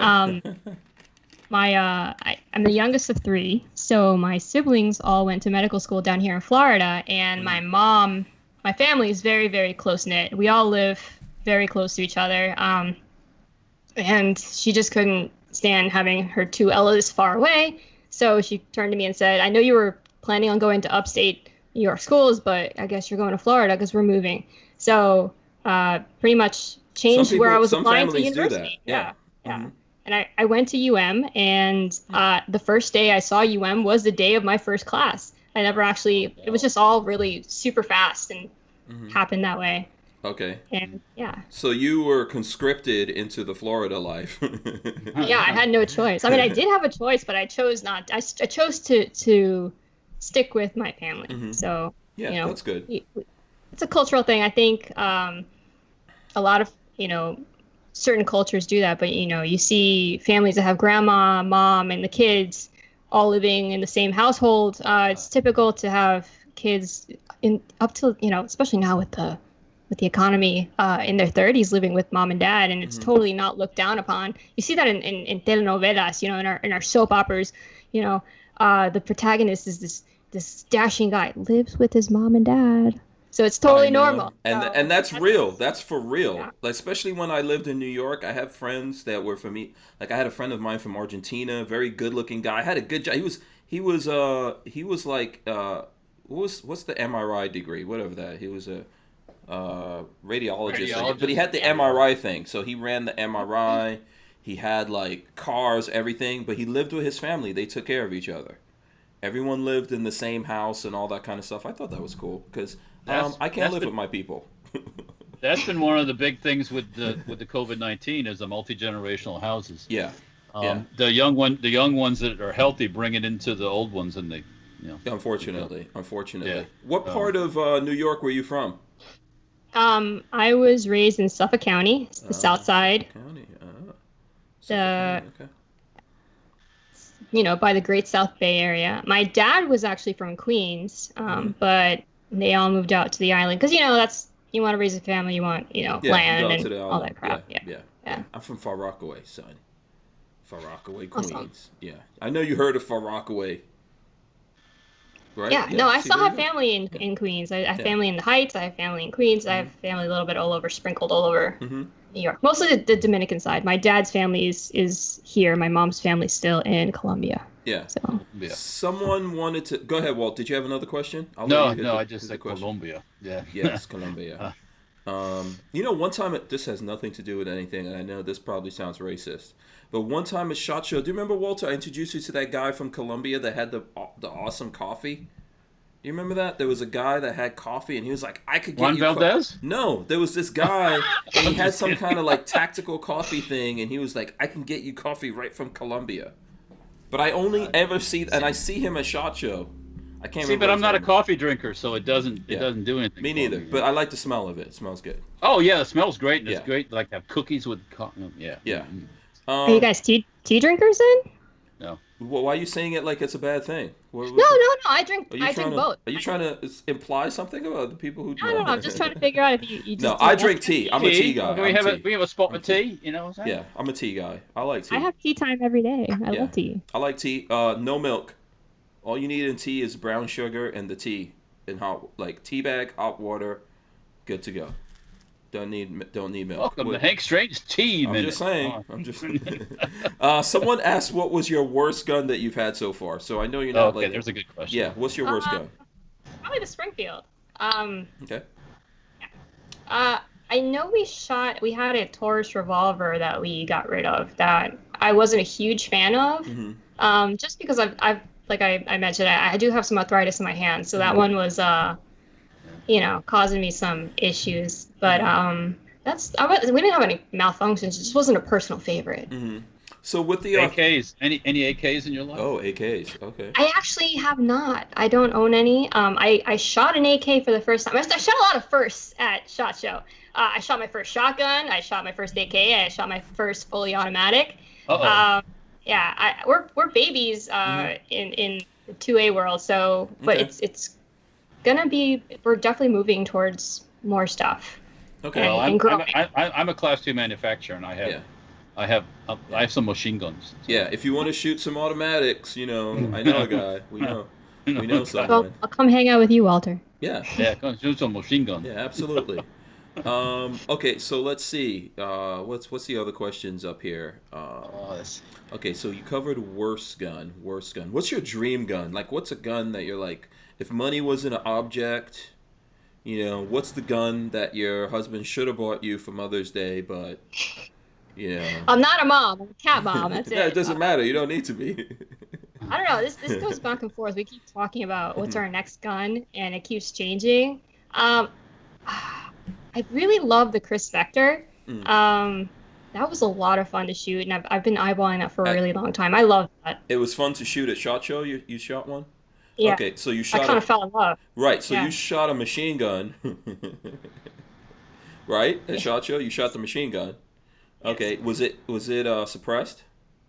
I don't think so. Okay. No, I don't think so. Oh, okay. But the machine gun, yeah. See, here's the thing. Like, I like Chris Vectors as well. They're really cool. They're really cool guns, and I know now they have the binary triggers and everything.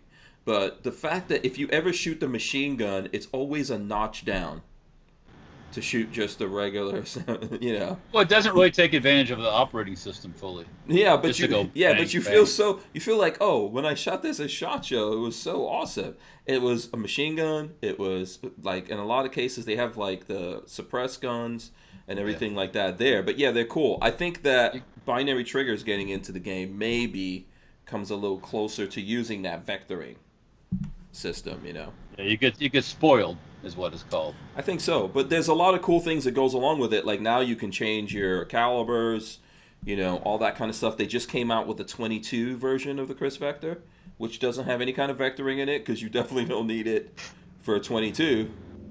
But yes, they are cool. So, what other guns out there on the list? We're debating a shotgun just because we don't have one. Shotgun. I like the Celtic, one of the Celtic shotguns. I messed around with a few of them. I like them. It's a huge laundry list. I want a really, really nice, like, wood stock, fancy 22 rifle for plinking. I just want a really fancy one. I have to, like a custom. Henry or something like that, or Winchester. Yeah. Okay. Yeah. All the guns, basically. That's what we're saying. All of them. I can sit here and be like, that one and that one and that one. But obviously, I like to balance what we need or what there's a void for versus what I want. Yeah, I think you need a Class 2 so that you can get your machine gun vector that's integrally suppressed. Or Class 3. Yeah. Okay, I'm sorry, is it a Class 3? Class 3 is a machine gun dealer, Class 2 is a manufacturer. Yeah, okay. Yeah. Would you guys have you guys thought about any of that kind of stuff? Like getting in deeper like that? Like getting an FFL, Eventually down the line. I think the next step is, since I've been doing some training freelance, for my little circle. I'm not certified, so that's the next step. I'm definitely looking into becoming a certified trainer, and I think that just goes hand in hand with people coming to you. They have questions, they want to know, they want to feel comfortable. It's like I feel like it would make some people more comfortable for me to be a certified trainer, and it just gives you a little bit more clout too. So that'd be cool. Both of us are looking to do that within the next year, and then we'll see. I don't like the fact that when you're in FFL, everything you get is registered. So I kind of, it's part of the problem. You need to make friends with an FFL. Yeah. Yeah. But, you're still going to have to do well. Yeah. Yeah, there's still things involved. Actually, Ewell Adams, Walter, is asking, he says, how do you get Class 2? I want to build the next gen, not just add to what it is. So, well, I answer it back. You got to have a commercial address where you can do manufacturing. That's a big part. Okay. And when they come and talk to you, you need to say that you're doing this as a business. Not that you want to make the next gen gun so you can have it in your closet. But yeah, you're supposed to be a business. So. But yeah, main thing is zoning and stuff like that. Yeah. Be ready to pay those $500. Yeah, every $500 a year. Yeah. Which is not bad if you really do, if you're making things and selling things. Yeah. But once again, if and that's up to a certain level of income. So if you're making, I think, under $1 million or 500,000, it's $500. If you go over that amount, it's supposed to be $1,000 a year. But yeah, and keep up with the books. Oh yeah, get a good yes. Keep your books up to date. You will have a compliance inspection every so often, depending on how good or bad you are. And they can walk in anytime they want and start the inspection. So trust me, when they walk on the door and you're not ready, one time I felt like I was going to pass out. So. Literally, for real. I had to sit for a second because I wasn't ready for it. So, right. And when I mean ready for it, my books weren't up to date and stuff like that. So. Yeah. If you keep your books up to date, it's not a problem. Yeah. Let's see. You know what I was going to bring up? Have you seen the story? I'm going to throw this up in the chat. I don't know whether you saw this. It's this one's from The Beat or something. It says Prince Harry sells his rifles and gives up hunting to please Meghan Markle. So, have you seen this? What's your opinion? What's your take on this? Either one of you can jump in here. So, this is something that I have a problem with women, and I see this all the time, that we try to change men, or we try to just be tyrants about what we want. And I think you have a better relationship with your husband or your boyfriend or whoever, or your significant other, if you're both open to each other's, hobbies and, likes and have open conversations, even if you are on different sides of the aisle, be able to listen to each other and have conversations without it being hostile. So I don't think it's all me. I think my husband and I are a good example of that. I'm a vegetarian, and I don't force him to be one. He was into guns, and I asked him to, show me, how to get into it. And now it's something we have in common. And, the same thing, it goes back and forth. Like, I like silly things that, I see, okay, I'll be honest. My guilty pleasures, I like K-pop, Korean pop, or at least it's one of the songs that I like.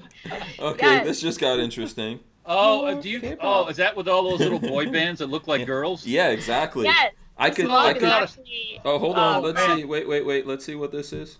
This mug is actually a caricature from BTS. I'm sure you guys have heard. You are not actually into BTS. That can't be real. Okay, listen. I was into K-pop for like the last 10 or 11 years. BTS just happened to happen recently and blow up, but it's actually pretty legit. See, I was seriously into K-pop a long time ago.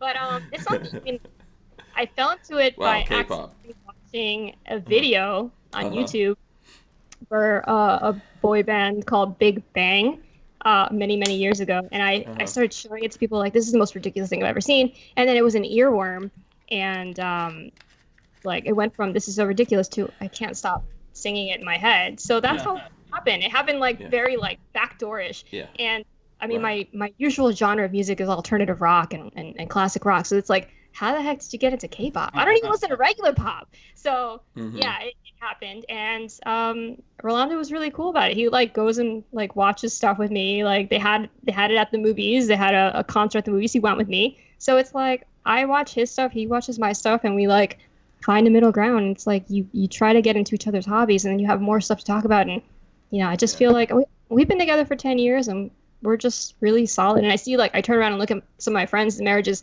Her husband's upstairs playing video games. She's downstairs watching TV. I'm like, do you guys ever even talk? And that's actually something that is very common in relationships. And I think, like, for instance, Hank, you and Lola are adorable. You guys are, you know, you work together, you play together. It's great. Have you ever seen us fight? I don't know. I always say I should make a video just to them when we're making a video. Yeah, but I agree with you. We do that same thing. Sometimes Lola doesn't talk to me for a long time, and then she's not mad or anything. She's just doing her own thing.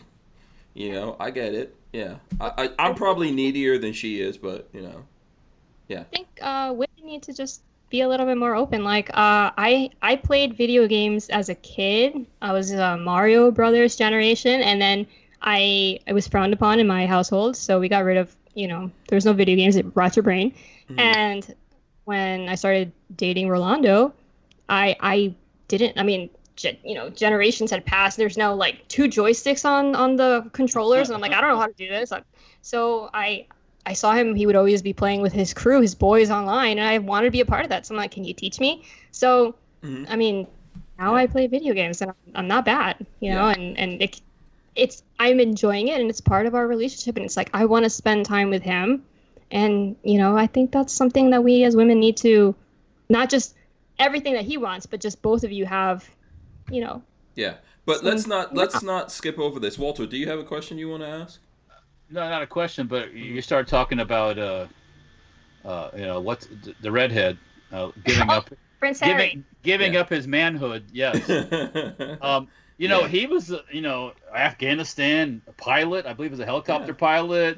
Yeah. He hung out with the boys. Remember when he was in Vegas and he had that up in the place with the boys? He was a bad boy. He was a rebel. He was a right. Yeah. I mean, and now you know he dated. We didn't even know if he was actually Prince Harry's son. Probably not.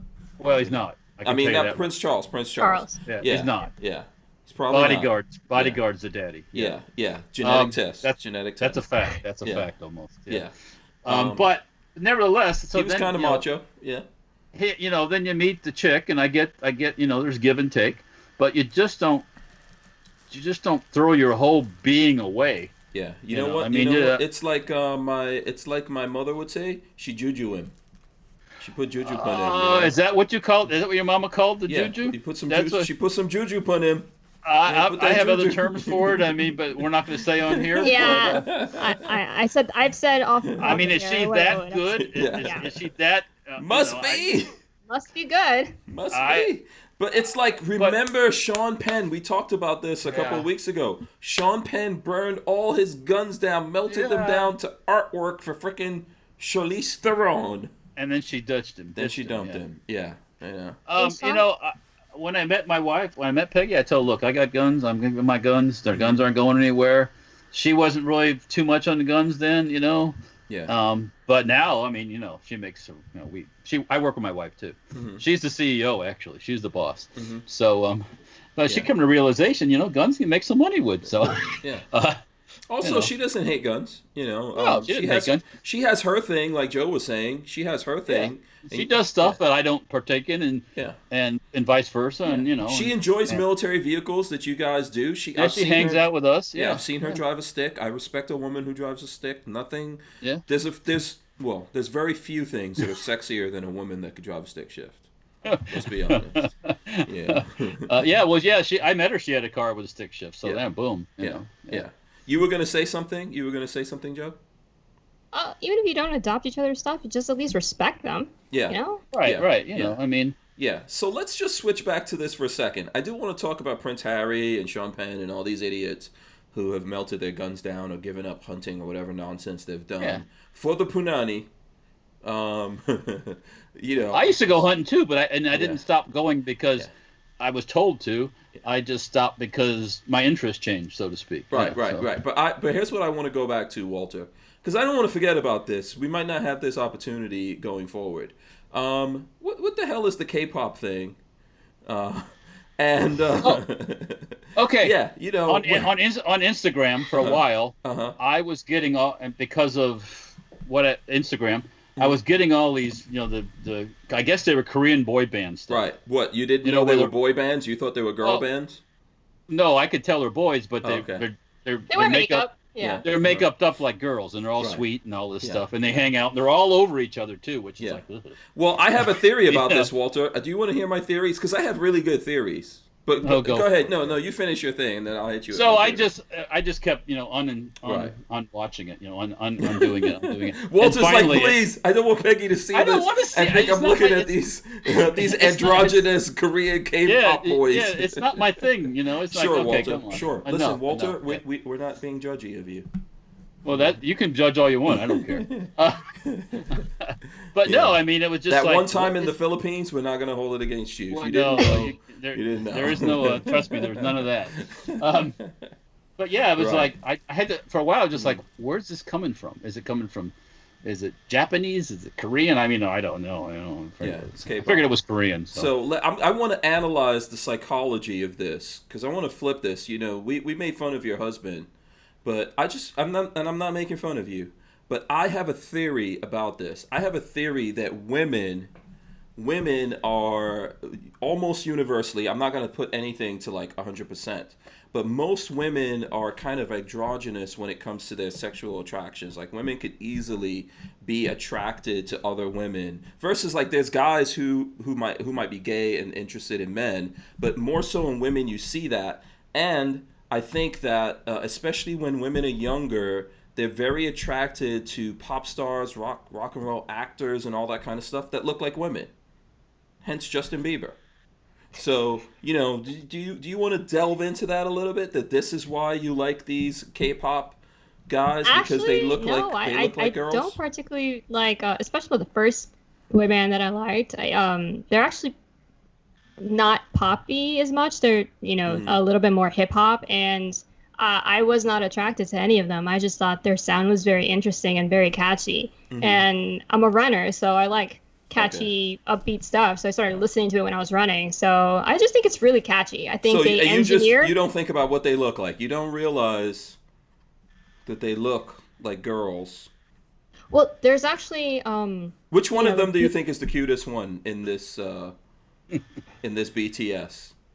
I think can I throw something in? They make themselves out so they all look the same. And I'm not saying anything. Okay. So I'm not saying anything about Asians looking the same, but what I'm saying is that the way they do the makeup and everything, they all look like one little cutie doll. It's like, When you first get into them, I could not tell them apart. Okay. I could not tell them apart. It took me I had to study them, like which one is this? And some of these boy bands have like 10, 11 people, and I'm just like, you know what? This is too much for me. I'm not handling this. Like, nope, go into something with like 5 or 4. Like, I can't handle 10 dudes. Yeah. No, you can't tell Mickey, them apart. Michael, Joe. Like, how do you even know who? So who's your favorite one? That's what I'm trying to find out from you. I know nothing about BTS or K-pop for that matter. I like the rappers, because they're just, I like that side of, because they have a very eclectic mix of pop and rap, and then sometimes you have like certain members just doing singing and certain members just doing their own rap songs, and I think the rappers are much more what I like about BTS. So I'll say Suga. His name is Suga, by the way. Oh my God. This is just making my point even more. So I'll send you a clip. No, that's okay. His solo. No, this guy is. I mean, with a name like Suga, you wouldn't expect him to be very hard, but he is. He's very intense rapper. So do you like American rappers? Yeah. I grew up on rap. Right. But somehow you like these little Korean dudes rapping. Yeah. You're into that kind of thing. Some legit. I mean, some are BS. And they're hardcore. They're from this Suga dude. He's from the hood. Is he like Actually, no hood? He's like authentic. There's no hood in Korea. Come on, man. There's a hood everywhere. The hood in Korea is called Daegu, and he is from there. See, you know all about this. Now they rap. Obviously, they rap in Korean, correct? Yeah. Yeah. Okay. Do you even understand? Do you understand this language? I at this point I know some of it, but honestly, I don't try as hard as some of these other people. Like, I'm not learning Korean. I'm not like going all. I just think the music's cool. I listen to the music. I'm good. I'm not doing that whole. But you can flow if you heard Suga flowing. You know it's Suga. Yeah, you could. Yeah, you know it's him. You could flow with him, right? Yeah. Oh my God, this is funny. I want to see videos of you flowing with this guy. But someone's mentioning Menudo. I think it's true. Look, let me tell you something. Like, everyone thought Prince was gay. Prince was not gay. He hung out with some pretty badass chicks. Yeah, but he figured out what I'm telling you. He figured out that a lot of women, like, when they see guys who look like women, it's like safety. I think when guys see like big hairy gorilla dudes, they're like, oh, not safe. Stay away. That's, caveman. But when they see the guy that's dressing up, putting on makeup and everything like a girl, they're like, oh, he's safe. Well, yeah, it's a plan. Well, see, it's a trap. I'm old enough, and my older siblings were old enough when I was a baby that I grew up pretty much like in the older generation, because I grew up watching MTV and all this stuff when I was like 2. So I know Prince pretty well, and all the women thought he was super hot. The guy wore makeup. He wore heels. He was 5'2" and wore heels. Yeah, he's very short. He's little. That's why he's little. Yeah. He made Lola look tall. But I'm just saying. Men never thought he was weak. I mean, he was. Mm-mm. I never thought Prince was gay. Not once. No, he hung out with some. I always knew what his thing was. I just wasn't brave enough to go put some pantyhose and all that kind of stuff on. But I always knew. I was like, oh, he's got game. This is his game. He's blowing everyone else out of the water. That's the act. Yeah. He was hardcore with that. And then if you look at Dave Chappelle, man, he could play basketball. He was pretty aggressive, dude. Purple Rain. I mean, Prince is like my generation of, I don't know, who's Prince today to these kids. I don't know. Is it Justin Bieber? Is it Drake? Sadly, yes. Yeah, probably something like Drake, Justin Bieber. You never heard of them, Walt. But I think Prince was that for our time, and like I saw Purple Rain, I thought it was awesome. I was like, this guy is the coolest. We can't rock and roll like this. But I think so. You're agreeing with my theory that women are attracted to rock, like entertainers and all that look like women, right? You agree with that? Sure. I mean, even if you look at rock, prior to this stuff, I loved alt rock. I still listen to alt rock. All these guys are look at 80s rock, with the hair metal. Yeah. They all wore makeup. Yeah. I heard there's pictures of Walter back in the 70s and the 80s. He had long hair, and he wore the tight leather pants. I heard. I ain't no leather pants. Come on. Walter was down with some of this. I've heard about this. Peggy has the photos. We just need to. Yeah, Big Cliff says Post Malone. No, Post Malone doesn't look. I don't think so. I'm not gonna say that he's in that category. Okay, let's see. We already hit 9:00, and I know we did talk about some guns somewhere in here. Right? Briefly. Yeah, we did. We did talk about guns, but we also educated. Someone said, I think it was Night Train said, is K-pop North Korea or South Korea? South Korea. Take a wild guess. Yeah. I wonder where their main audience is besides Korea. America. America and South America. Yeah. Oh, really? Yeah. They're big in South America, really? Yeah. And actually, some of them are smart, and they actually have songs in Spanish or with Spanish flair. Mm-hmm. Like they hook up with them. Yeah. One boy band actually did a song with a Dominican singer, a female. Yeah. So their audience. BTS is one of the biggest groups in the world right now, Walter. Biggest. Okay. All around the world, internationally. They come to America, and there's chicks, even some gun chicks that we know, lose their mind and have to go to those concerts. And that's all right. Actually, I haven't been to a concert yet because they sell out so fast. But I did get tickets to the concert for this year, and then it got canceled because of COVID. So. I know your husband was he was like, I really wanted to go to that. He's not going. He's not going to that. Oh, good. He was like, I don't know. Put his foot down at that. He put his, no, not going. Yes. Okay, listen, I appreciate you being candid with us and letting us know. I think I have fun talking to Joe. What about you, Walt? Yeah. I think it was fun. Not some of the, well, I won't. Not stuffy at all. Yes, absolutely. We appreciate that. So let's do this here as we're wrapping it up. First of all, I want to recommend everyone go check her out. Latina Locked and Loaded. You can find, what do you say, Instagram, Facebook? I haven't done it Facebook Instagram, yet. YouTube, IG. IG mostly. And maybe we'll have her come back on here if she's not too mad at us about making fun of her K-pop logo. No, not at all. This was a lot of fun. Yeah. So do this. I'll start with Walter, actually. Walter, tell the folks out there where they need to go, how they could support you. Tell them where they need to go. Yeah. Okay. They need to go to Walter's K-pop band. Like I said, for a while I couldn't get it off my IG's thing. I was just like, come on, stop. Oh, Walter. They post a lot. Too. I know you went and made a secret IG so you could look at the... Oh, no. Don't lie. No way. Don't lie. I have enough time staying focused as it is. Instagram, Facebook, Safety Harbor Firearms, you can do that. What else? Over there's some stuff over on I completely lost my train of thought now. Dirtfoot Racing, you got Dirtfoot Racing. Dirtfoot Racing. That's over on Instagram. Yeah. There's some stuff on Facebook there, on YouTube too. Check us out on YouTube. You also. got Sten guns. Yeah, stenparts.com there you go. For different Sten stuff. Mm-hmm. And you can call safetyharborfirearms.com too. So. Yeah, absolutely. Make sure you go check out Walter. We appreciate him being on here. Now, Joe, tell the folks out there what are the best ways they can support you, and how they can get in touch with you and all that. Find out more about you.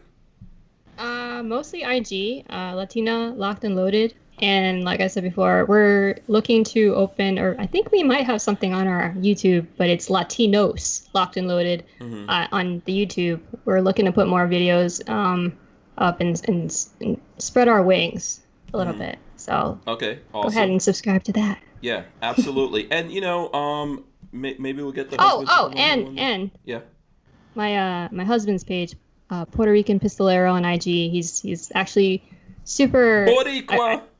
He needs to be more vocal. I'm pushing him to be more vocal. Yeah. He's super political, so he's got a good brain in there. So. Yeah, I'll rep for the Boricuas out there. Yeah. So definitely go check that out as well, Puerto Rican Pistoleros. You know what? I want to thank everyone for coming into the show. Thanks for supporting us. Go to hankstrange.com. Sign up for the email list. Thanks to Harry's Holsters. Let me drop the end on here for everyone. Make sure you guys smash the thumbs up, ring the bell so you can be notified every time we go live here on this channel. We do really need people to actually subscribe to the channel here, so that way you can see when we throw up these videos. You can be part of the fun. This is, I think it's cool to listen to it in audio. We appreciate everyone listening to us on audio, on iTunes and all the other places. We're way over 100,000 views right now, downloads actually on audio all over the world. We appreciate that, but this is the party right here. Every now and then you got to come. This is where you get to see all the facial expressions and all that stuff. Right, exactly. Yeah, you get to see the fun, so you can check it out. We throw up snippets also on YouTube/HankStrange. Like I said, please go support Latinas Locked and Loaded as well as Safety Harbor Firearms stuff with Walter. Thanks to everyone out there. We appreciate you guys. Any final words before we go out of here? Are you going to get a tattoo of sugar on somewhere? Heck no. Oh, okay. Just making sure. That's not gonna age very well. Yeah, you gotta explain that to the kids at some point. Where did that come from? Daddy, who's sugar? I don't know. I don't know. I don't know. All right, we're out of here. Thanks so much. Peace. All right. See you guys.